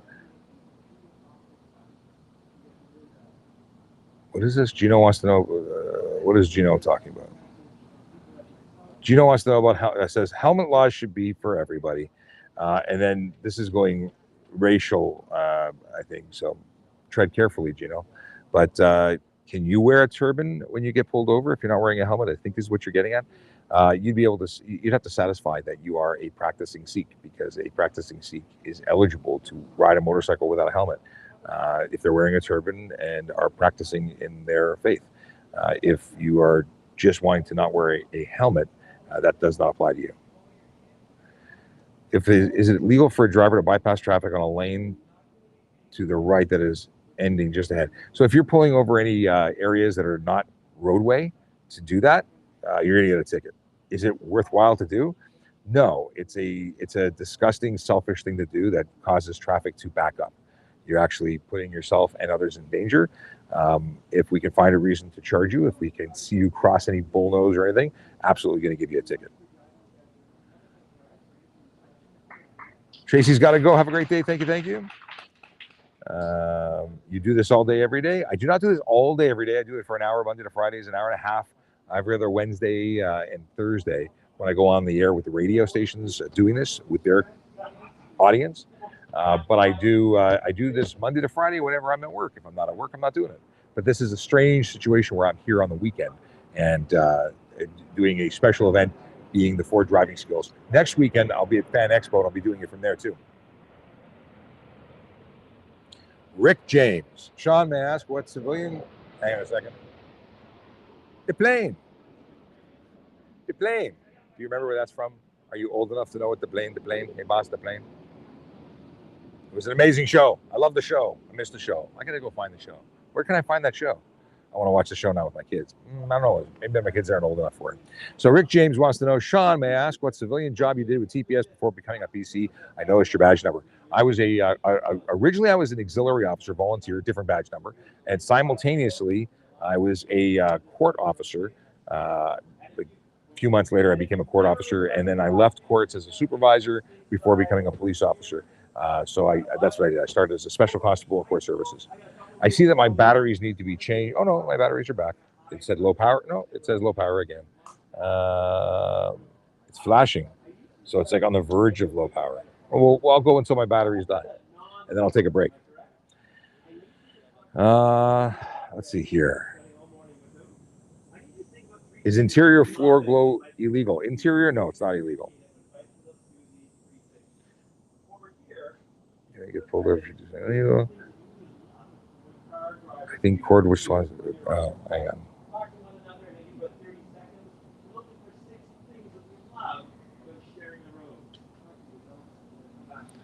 Okay. So anyone can wear a turban and not have to wear a helmet on bike? No. You have to be a practicing member of the faith. You have to be a Sikh. And it's not just wearing a turban as an exemption.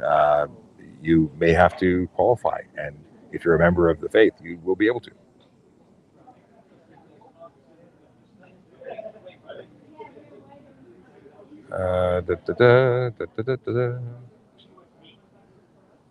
Do you legally have to stop when exiting your driveway, or you just have to yield? You have to stop before crossing a crosswalk, a sidewalk in the city of Toronto. It depends on where you are.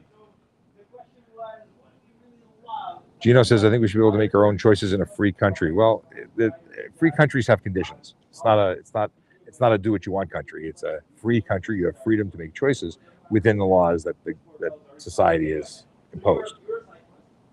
You may not like it, but that's what it is.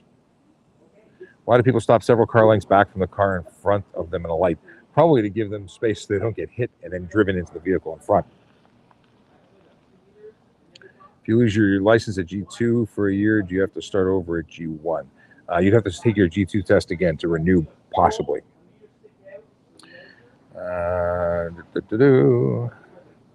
Was slapped with $100 for going 61 kilometers in a 50 speed zone at 2 a.m. Is that fair? That doesn't seem like the right fine amount. Was it an automated enforcement camera? Because if it was, then yeah, don't speed. It's absolutely illegal to speed. And if you speed and you got a ticket for speeding, that was appropriate. Okay, hang on. I see there's a question. I haven't seen the question, but I saw the answer. Yes, Dick inside. Oh, I can't believe I just started to say your username and almost got caught. Fantasy Island, you're absolutely. Oh my, yeah, okay. Occasionally, usernames surprise me, and you got me. It was not Love Boat. It was Fantasy Island. Oh my goodness, Teresa, what is your question here? Any chance there will be no shows this afternoon? Yes, Teresa. Thank you for bringing it up. Come here for 1 o'clock, 650 Dixon Road. It's the Toronto Congress Center. Come see me in the lobby, and we'll have a standby line. If first in, first out, first into, we've had empty spaces available at every single one. What we've been doing up until this session or this next session is saying, be close by, email me, and I'll call you. It's just not working. It's not enough time. 20, 30 minutes with best of intentions. Only like 3 or 4 people make it in to fill those spots. I'd love to have, 20 people. If there's 20 spots, you can just walk right in. It'd be so awesome. So if you want to take part in this afternoon's session, even though it's a totally sold out event, we've had cancellations where people, actually, we haven't even had cancellations. We had people just didn't show up. So if they don't show up and you're here, you will get their spot. Simple as that. Thank you for asking that. Why is there less cops on the road now? There's more cops. We are a bigger service. We keep growing, but we are under our regular staffing. Like we are under what we need to cover the city because it takes time to train people, and there's people retiring, and we're constantly chasing that. We just put a class through. I think 150 people became members of our service recently. We have 150 people roughly going into the next police college class. It's attrition, it's retirement, it's so many different things. Okay.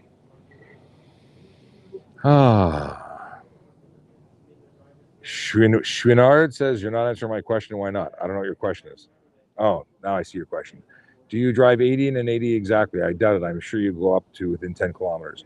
I'm really good at doing 80 and an 80. Why? Because 2 reasons. One, I use my cruise control when I'm on a highway, and I sit at the speed limit. In fact, if I go to my speedometer, because of my tire size, I actually have 2 kilometers below the speed limit if I set it to the speed limit. So on my speedometer, I may be 2 kilometers over. On my GPS, I'm actually doing the speed limit. I choose to do exactly the speed limit. I choose to lead by example. Wait for the thing to go. I also have the benefit of children, and my children tell me if my speedo goes anywhere over the speed limit, even by a kilometer. I hear from it from the bosses in the back seat. But I am a big advocate of maintaining or driving safely and maintaining the speed limits. So no, you wouldn't be catching me going faster. Also, I'm pretty recognizable. It would be terrible to be caught on camera as the guy who says don't speed and be the guy who's speeding. So that's not me. If I'm in a police car, will I speed?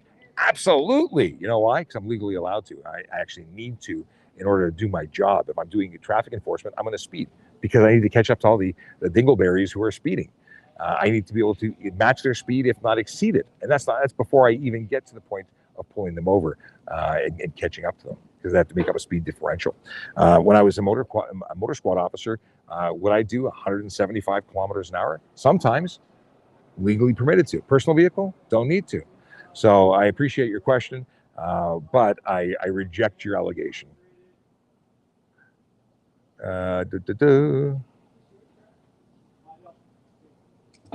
U2 says, if I have a pet in the car, do I tie them in the back seat? Are they allowed to put their head out? Putting their head out is actually unhealthy for them. That's just an aside. But they should be tethered to prevent them from becoming projectiles in the event of a collision, to prevent them from interrupting or interfering with you as a driver. So yeah. They can't interfere with you because they become they crowd the driver, and they become a danger to you and them. Is it okay to drive with bare feet or slippers? You can legally. We don't suggest it.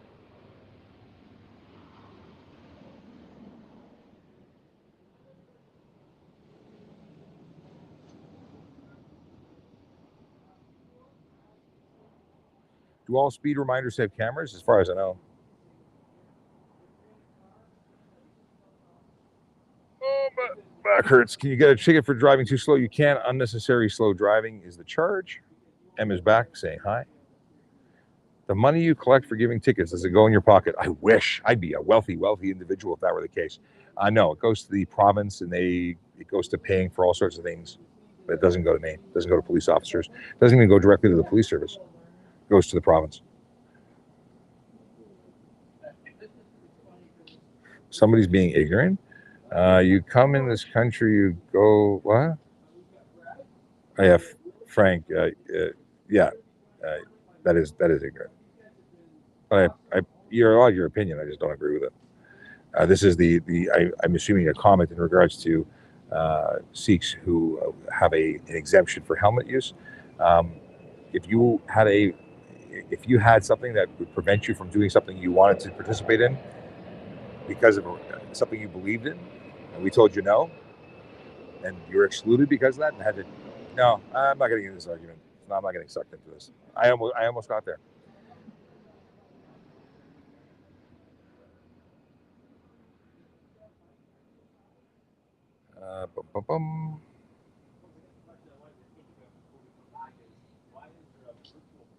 If you're a cop and you're off duty and they're speeding, do they still get a ticket? Technically, we're always police officers, but I would not be doing that as an off-duty police officer. It's not me.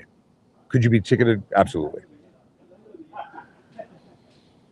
Can you drive legally without a hood? If your vehicle was manufactured with a hood, you need it. If your vehicle was manufactured with doors or the doors weren't designed to come off, I'm going to say you need it. It's like taking the hood off the roof off your car. If it's not a convertible, it's not designed to take a rollover to support the vehicle. It'll kill you. Yeah. But if your vehicle is designed to have a removable doors, it's legal to take it off.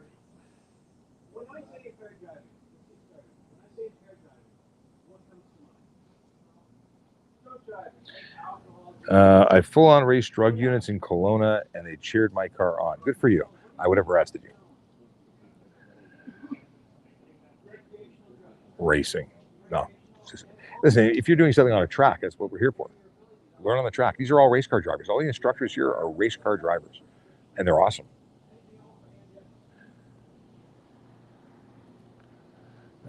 First Star Mario says, radar was wrong. The guy on my left was going faster than me, and I was going the speed limit. I don't know what the original statement was. Well, I look for that. Jay Kerna says, saw a car covered in knickknacks legal? I don't believe so. I would have pulled that over. Any one of those became, well, it's just not safe. You hit a pedestrian with that, you're gonna destroy them. I wouldn't allow that car on the road. I don't know how it was not pulled over.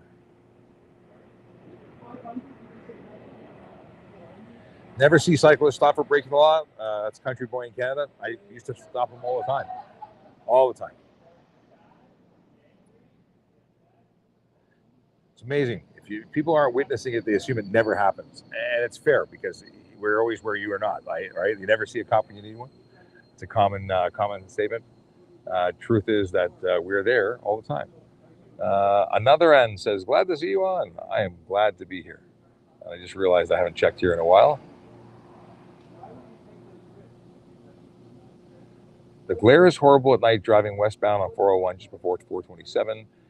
Barrier is, what is this? Barrier is low, incoming traffic close, and many people have white lights on, not calibrated properly. Improper headlights is a huge problem. Hang a second. What do I do? What is the question? I can't read that. It's too small. Maybe I can read it here. Waiting for the delay. What do I do if I go 50 and a 50 and another vehicle passes me and leaves me in the dust? Let them do what they want. You have no reason to speed just because they're being idiots. How do you approach driving while intoxicated on marijuana? You can stay in your system for 30 days. Can people be arrested for having trace amounts? You can be suspended if you're a learner, if you're not allowed to have any in your system, if you're a commercial truck driver and if you do a buccal swab with our device and test that you have some in your system, yeah, you'll get a suspension. In terms of impaired driving, you have to have signs of impairment. It's not just that you have it in your system 30 days ago. Okay. What happens if you get caught with a police radar detector? There are no police radar detectors. Oh, you mean a radar detector to detect police radar? Okay. Radar detectors are prohibited in the province of Ontario. Buying one, selling one, possessing one, transporting one, using one, they're all illegal. $170 fine. 3 demerit points. We have search and seizure authority, and if we believe that you have one on you, we can pull you over and search your vehicle as well as everybody inside of it. Which really messes with people because they're like, well, they're going to find all my other illegal stuff. So if you don't want us to find all your illegal stuff, maybe don't give us the authority by way of your activity to make us believe that you have that equipment there. Jammers, same situation.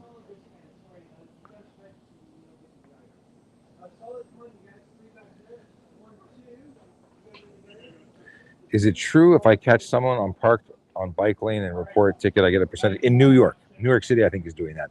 Not here. That would be pretty cool if we did.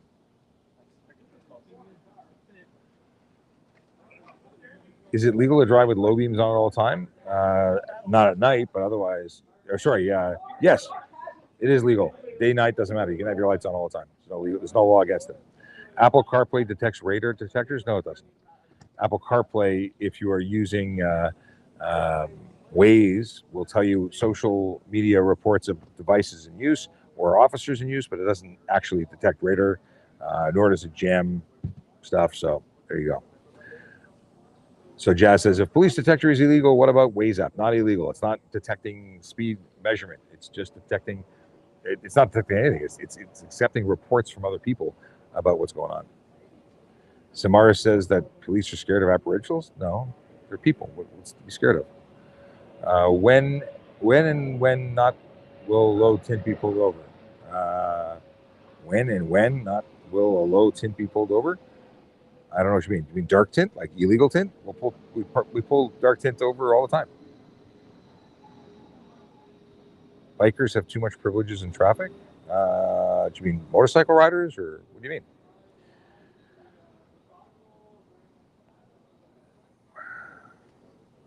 What is this? You get a nice ticket. Is it legal to drive with low beams all the time? No, we talked about it. Mike says cheeseburger. I can have a cheeseburger. When will not a 5% tint be pulled over? 5% tint, I'd pull you over as soon as I saw you any day of the week. Hearing police communications very loud, is that from you? I don't know. Do you mean people in the background talking? They're teaching behind me.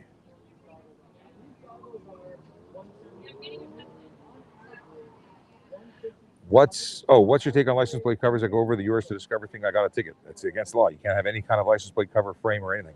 Nothing can cover any portion of the license plate. Some police are nice and let you get off with a ticket. Those are the cool ones? No. The cool ones are the ones that give you a ticket because they might save your life. If you're talking about for speed and dangerous driving, the lucky ones get caught by cops who care about traffic safety. If we give you warnings, you just do it again, and then maybe you kill somebody.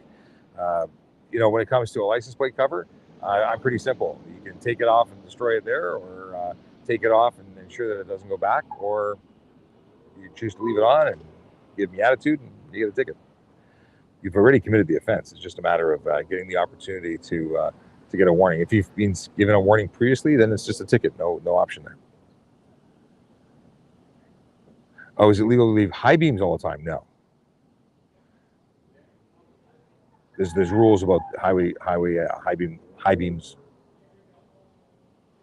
in when you're approaching other vehicles and so on.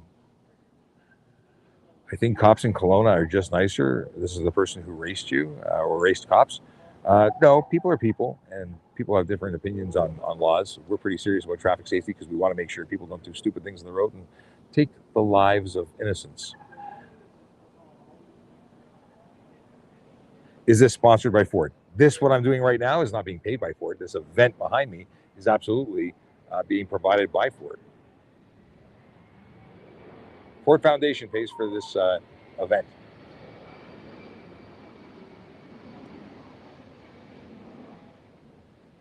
Come on. There we go.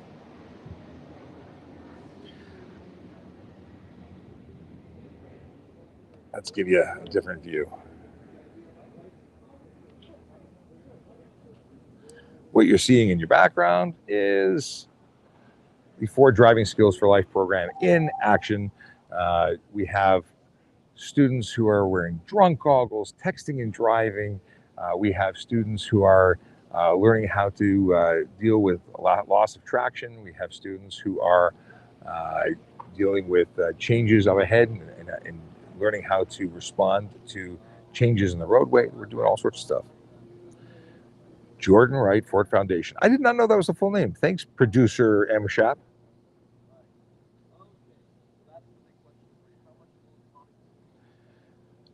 I didn't receive any email from Ford Motor Company. If you were talking about getting in on this event today, you may not be low enough on the or far enough up on the wait list from the cancellations that have occurred. But if you are interested in coming today and you're willing to take the chance that you don't get in, but it's worth the risk, come here for 1 o'clock, 650 Dixon Road in Toronto at the Toronto Congress Center. Come to the main office, be here for 1 o'clock, and you'll be on the wait list. And we've had like 20% of people just not show up and not have the courtesy to cancel. So you want their spot, be here, because what will happen when if they don't cancel and they don't show up, it burns the seat. No one gets in.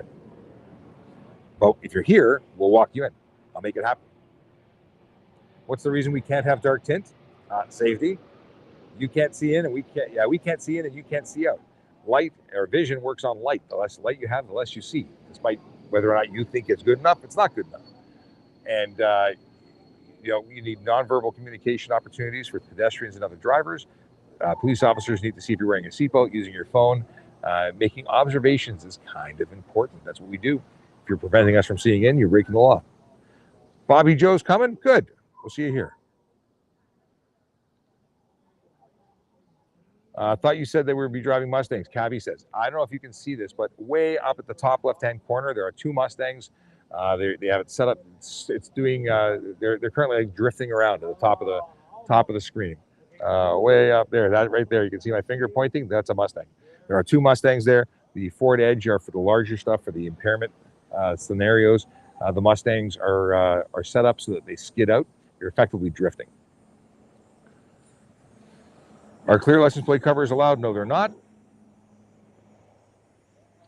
Will bikes and e-bikes, not motorcycles, get ticketed for going over the speed limit? Bikes and e-bikes that are legal, so bicycles at any speed can't get a speeding ticket unless they're in a city park where there's a bylaw for 20 kilometers speed limit. If you're talking about bicycles on the road, there's no offense for speeding. There could be careless driving, but no speeding. If you're talking about e-bikes that are conforming to the rules, they don't go more than 32 kilometers an hour, they wouldn't be eligible for a ticket for speeding because they're not speeding and they're not and they'd be considered a bicycle up until 32 kilometers an hour. If they were capable of going 33 kilometers an hour or more, then they're motorcycles and they absolutely can get ticketed for driving over the speed limit. Not to mention the fact that if I caught an e-bike doing 33 or 35 or 40 or 50 or 60, which we see all the time, they are motorcycles, no license, no insurance, and no, what else? No everything, no license plate. So no insurance is the big one. $5,000 to $25,000 and up to 6 months in jail. I like that one.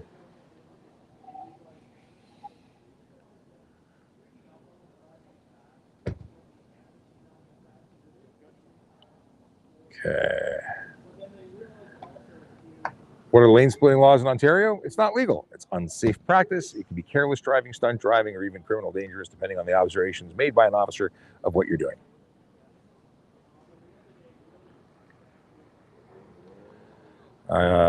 Bobby, these are Mustangs in your imagination. That's funny.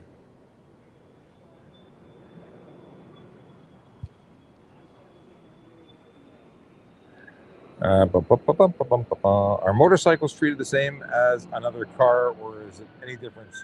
No, motorcycles are the same as any car. Obviously. Oh, it's a loud one. What kind of plane is that? That's not a big one. A big one. Just know that when you hit a motorcycle, they usually die. So treat them with caution. Is there a number to call for dangerous drivers besides 911 and the lines are on hold for hours? That's unfortunate if it happens.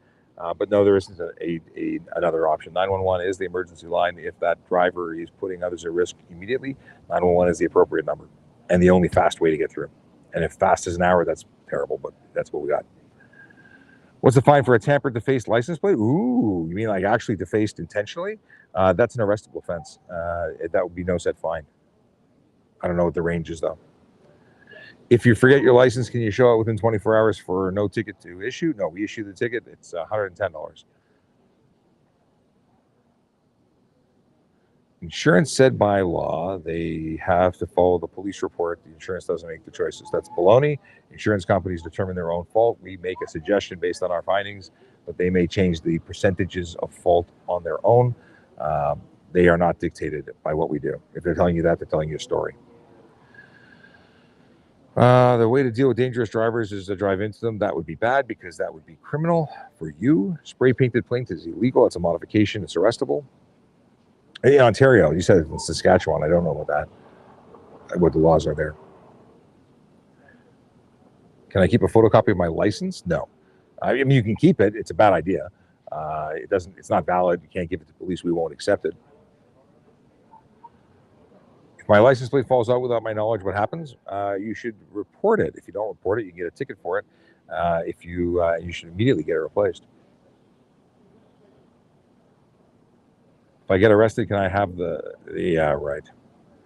That's just silliness, so we'll get rid of you. Goodbye.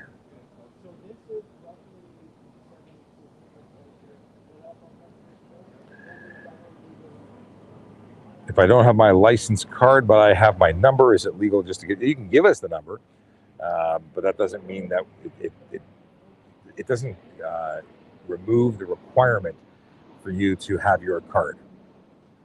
Any talk of driver's licenses being digital? There was discussion, and it is going to happen eventually, but it's not there yet. They said at one point that they were going to have it ready for the end of the year, last year or the year before. Didn't happen. I've been talking for 2 hours straight. I just picked up a bottle of water now. What is this here? Do you guys... What?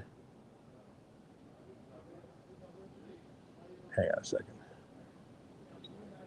I got to see what this question is. Something came in through YouTube. Actually, I'm going to take a sip of water first. Jason, you're very welcome.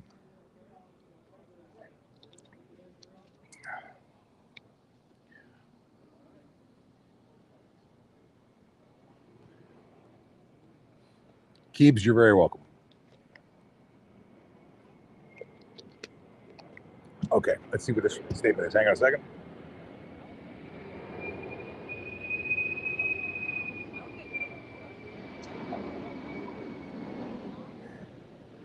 All right, let's try and see what these questions are.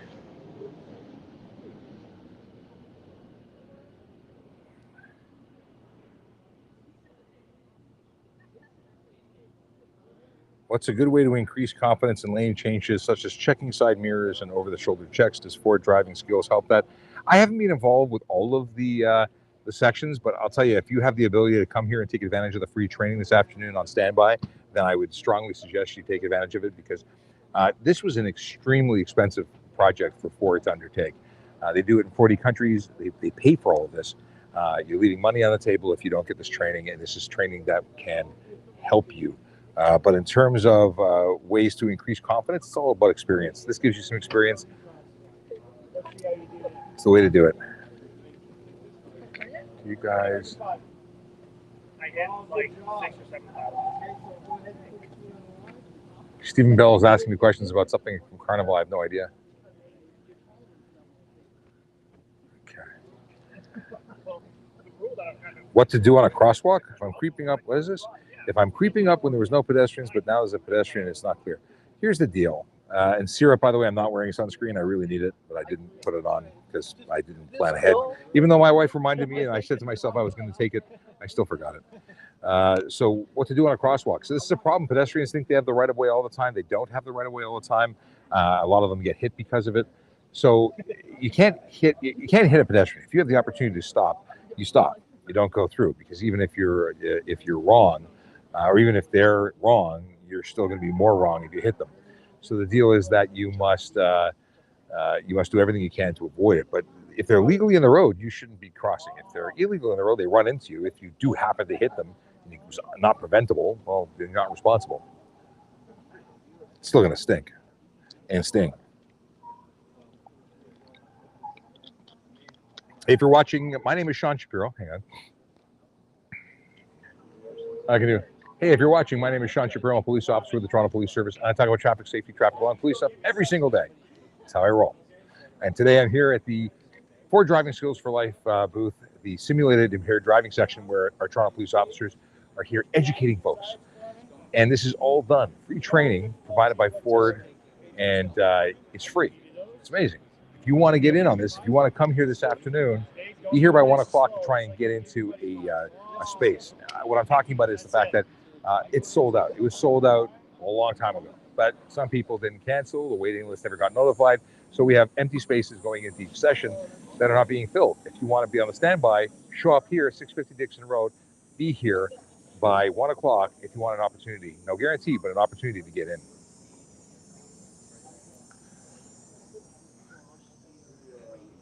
So what we haven't gone. Maybe I should take a walk and bring you over to. Really playing. Oh yeah, this microphone's going to die really soon.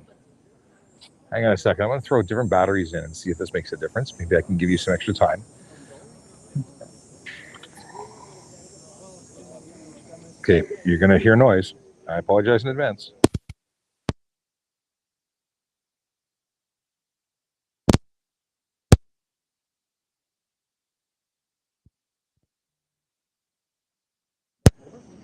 Okay, we have a full battery again. Nice. So I think if I want to, I said, yeah, I'll take the walk over. I will do that for you because I care, and I'll be farther away from the airplanes.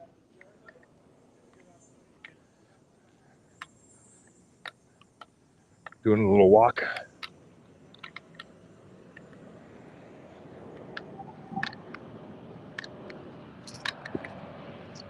Tripods bump into things. Okay, so they're driving with their goggles on.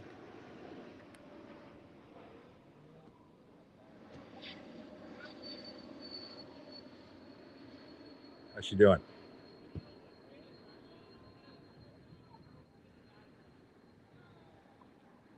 Not so good?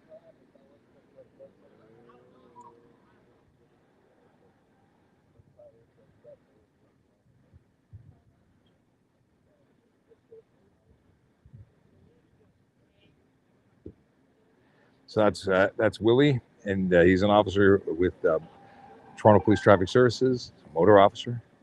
He's given some direction. Talking, now you'll see that you should be able to see from this distance that the driver is wearing drunk goggles, fatal vision goggles. Really messes with their ability to see. Simulates having alcohol in their system. Where I'm taking you is the Mustang side of things. Hang on a second. This is really not comfortable to walk with. I want to do this. Stand by. This should work. Hopefully you're not just looking at my head, the back of my head. But this way I can sling it over my shoulder and I can walk more comfortably. And if this is not pleasing, just know that you don't have to bear with it for very long. I'll be at the other end. Get up to you. Maybe I can do it like this. You see? This is not comfortable on my shoulder at all.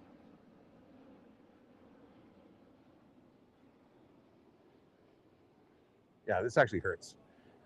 The things I do for you. No, it's not comfortable. This is better. A little bit. Hello. Get out of the way. Okay, we're gonna walk over and see what's going on the other side.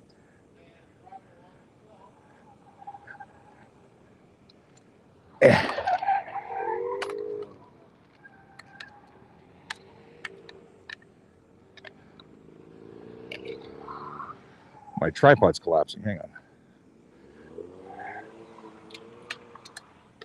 All right. I can stop now.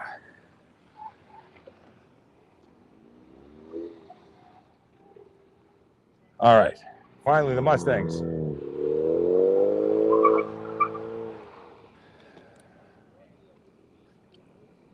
I'll let you watch for a little bit.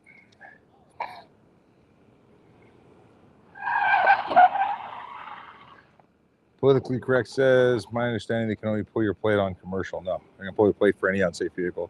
Whole bunch of reasons.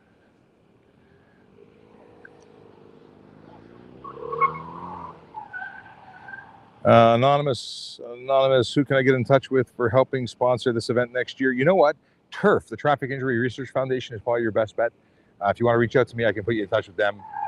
Ford Foundation, you can support them. You can support TURF. But very at least, depending on what you're planning on doing, I don't know what you had in mind, but reach out to me. I'll put you in touch with the appropriate people, and maybe you can help do some amazing stuff with them. Okay.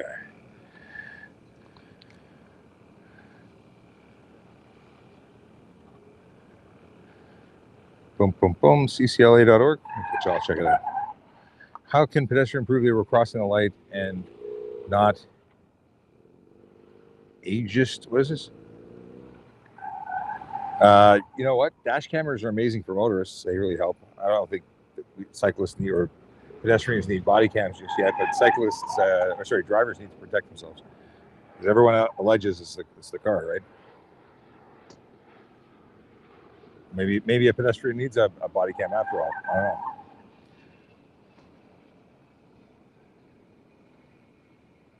Sarah wants to know if I give out many tickets for driving too fast in the weather conditions. So this is where you should drive below the speed limit. How's it going? You're heading over? You're heading over that way? No, I just wanted to talk to you. Oh, okay.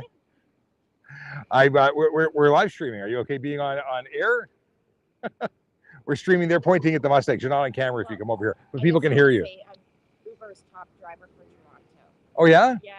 So just wanted to say, come here to learn more. Right on. Oh, you're an Uber driver and you were recognized as our top driver? For 2 years. Yeah. No kidding. So what do you do to qualify as top driver?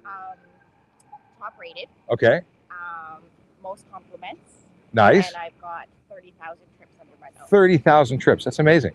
And did they give you like an award for that? I won a car. You won a car? Yeah. Get out of town. What did they give you? Nissan Pathfinder. Well, they took me to the Nissan dealership and I got to pick anything. Wow. Pathfinder. Yeah, the good choice. A little higher. And do you use that for Uber, the Pathfinder? Yes. You do?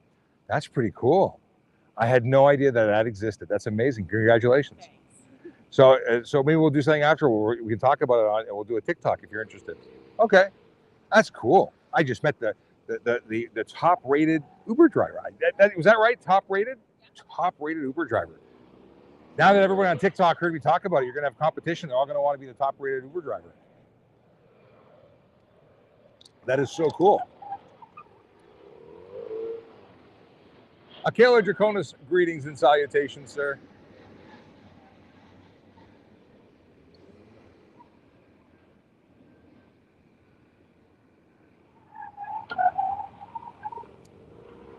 I want to get closer, but I don't want to get hit by a car. George Shaddad says, is this training for something? This is training for new drivers who have their G1, G2, or even new drivers with their G, even some really experienced drivers, like we just spoke to, the Uber's most, what was it? I already forgot what her title was, what she won. Top rated driver who just got, Uber just bought her a Pathfinder. I mean, come on, that's amazing. So what's the story with that? Well, hang on a second here. Oh, I messed up. The deal is that this is training to make people safer. Simple as that. This makes people safer, and it's free. And if you want to be on the standby list, come here to 650 Dixon Road in Toronto. Be here by 1 o'clock, and if there is space, I will squeeze as many people in as humanly possible into this course. It was supposed to be 81 spots. We had about 20% not show up over the last 3 segments, which means I called a whole bunch of people and tried to fill as many as I could. And we got a whole bunch of people in. So if you are interested in being one of those people for the next one that starts this afternoon, be here by 1 o'clock, 650 Dixon Road. Hello. People walking around. We're just watching Mustangs make a mess of the concrete. Are those V8 Mustangs? I don't know. Are those V8 Mustangs or 6 cylinders? Come on, there's no such thing as a 6. These are 4-cylinder turbos. Awesome. Thank you so much. I did not know 4-cylinder turbos. They still make the wheels spin. Now, I don't know if you can tell right now as the car is going by, but it is there are casters, and those casters are making contact with the road. They're reducing the amount of friction or contact that the vehicle makes. So when it hits the gas, it loses traction very quickly, and that allows them to induce a spin of sorts. And that is how you get what you get right now. You get a car that slides all over the place, and they can talk about training and opportunities to learn how to control skids.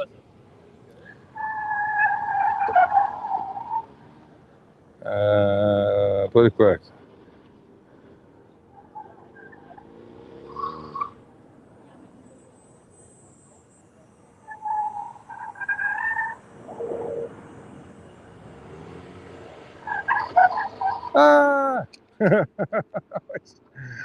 I am. Oh, these things are chewing up the concrete. That must be a specific point that they keep hitting. But you can see where the road's getting chewed up there. What's the ticket for an illegal window tint? It depends on how illegal we're talking. If it's $110 for obscuring the interior of your motor vehicle, that's if I can't see you, that's going to be a ticket. And then if your driver view is obstructed, if I believe that's the situation, it's $110.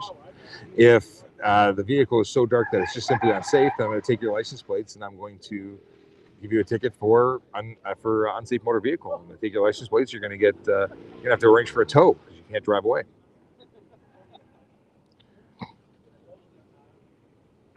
Lost my red light ticket from a year ago. What do I do now? Did you challenge it, or did you just lose it and do nothing about it? If you did nothing, you are going to be convicted and have probably unpaid fines and maybe even have a suspended license. If you just have a court date and you're waiting but you don't know any information, oh, another plane. Hang on.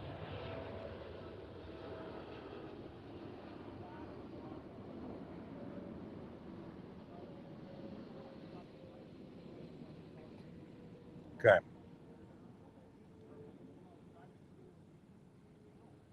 Oh, challenged it and renewed my license. Okay. What's the fine for driving with a suspended license? It's no set fine. So it's going to go to court and there's a range, and I don't recall what those numbers are. Unfortunately, what I used to look it up is currently being used by me monitoring the chat. If I put my windows down at a traffic stop that I was stopped for illegal window tint initially, would I be required to roll up? Yeah, we can do inspection. We'll give you a direction. If you refuse to participate in a inspection, you're going to get a ticket for that. Can I mount my license plate because I can't get a wrench behind it? Can I zip tie it? Yes, you can.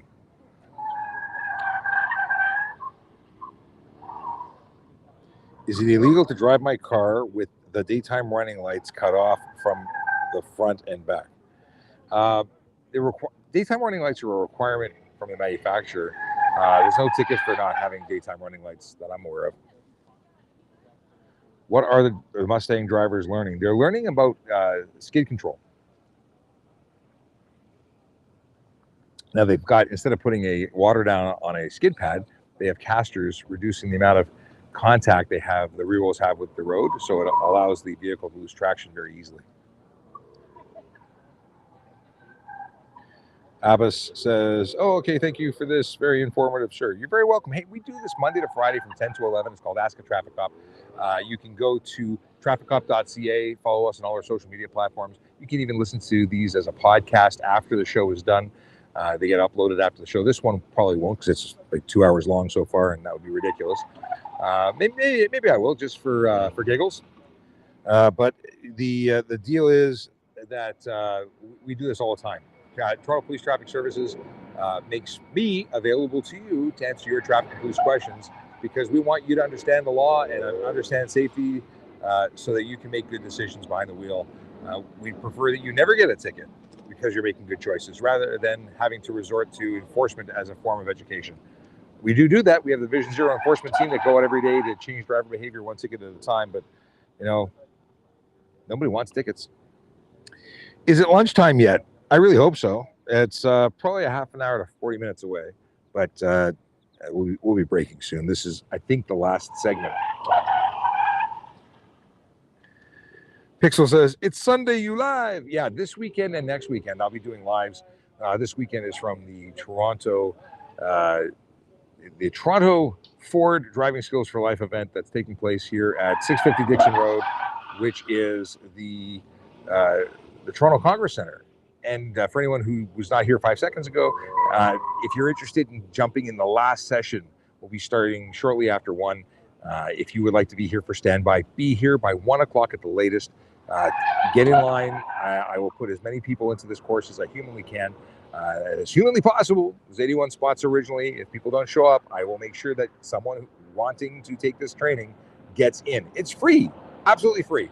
No sales pitch, no nothing. This is put on by Ford Foundation, and which funds the Ford Driving Skills for Life. The goal is to make you a safer, better driver for the better of all. And you know what? I love that. And the Toronto Police support it. And TURF, the Traffic Injury Research Foundation, is involved in it. This is all about good people trying to make you safer.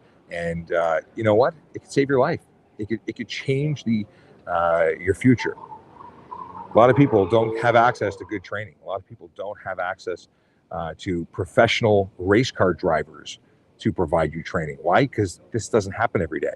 So this is the only weekend this is happening this year in Toronto. Next weekend, they're going to be in Edmonton, Alberta. Yeah, I didn't say BC this time. And yeah, your last opportunity, your last ditch effort. The only way to get in is to show up here at 1 o'clock, 650 Dixon Road. Don't be late. 650 Dixon Road, Toronto Congress Center. I can to get you in the course if you're interested. I love that people are investing in their safety and their that's a big deal. Are you home or at work? I am here in a parking lot at the Toronto Congress Center. I was off. Wireless mics are awesome, aren't they? Wireless mics are awesome because I can go sit in the shade, which is where I'm going back to right now, while you watch Mustangs go around. But I am here in person.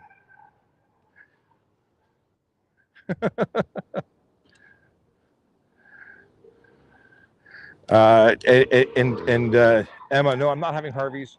Yesterday I had cucumbers and sub sauce.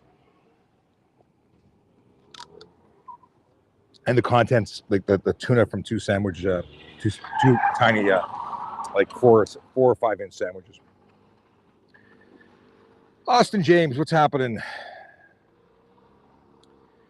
Zorking 101 says, I'd love to take a police driving course. This isn't a police driving course per se, but it is an amazing opportunity.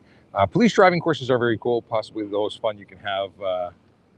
Definitely worthwhile. But you got to join the police service. Ooh, cones be killed.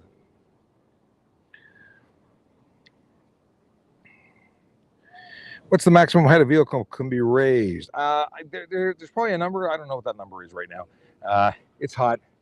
I got nowhere to resource to look it up because I'm using the only computer I have to watch the chat. But the deal is that there's a maximum and a minimum height from the halfway mark of your headlights to the ground, and raising it over a certain amount is dangerous.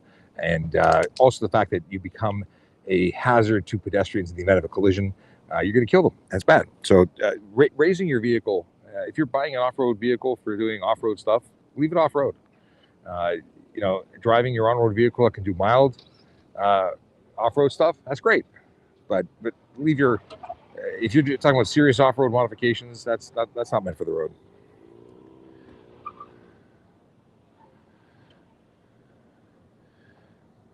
We are hiring. What were we talking about hiring? Yes, we are hiring. Absolutely. tps.ca/careers. Everything you ever wanted to know. Michael says, I got pulled over on private property for honking, but she didn't give me a ticket. I don't know what they would give you a ticket for. Honking on private property is not against the law. More cones down. Yeah, the HTA has some charges that apply on private property, but others don't.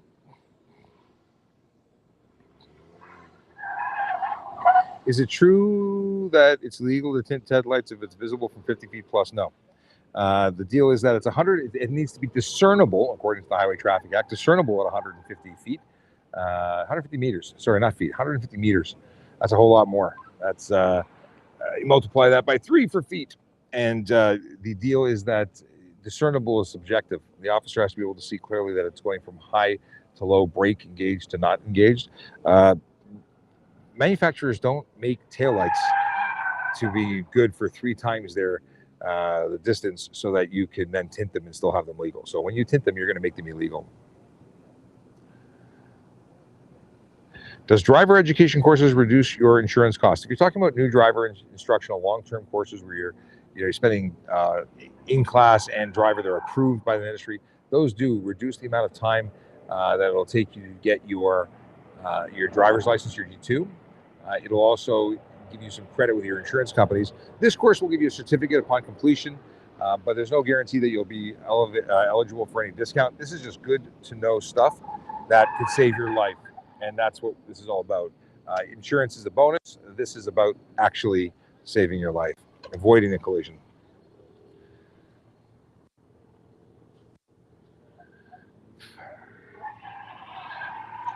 Okay. I'm driving straight. Should I slow down a bit for people lane changing left? You should always be courteous. And if you accelerate to avoid allowing somebody in, you can get stunt charges. Coming out of a plaza to ensure I don't get hit. If I'm driving straight, should I slow down a bit for people lane changing, left turning, or people coming out of a plaza?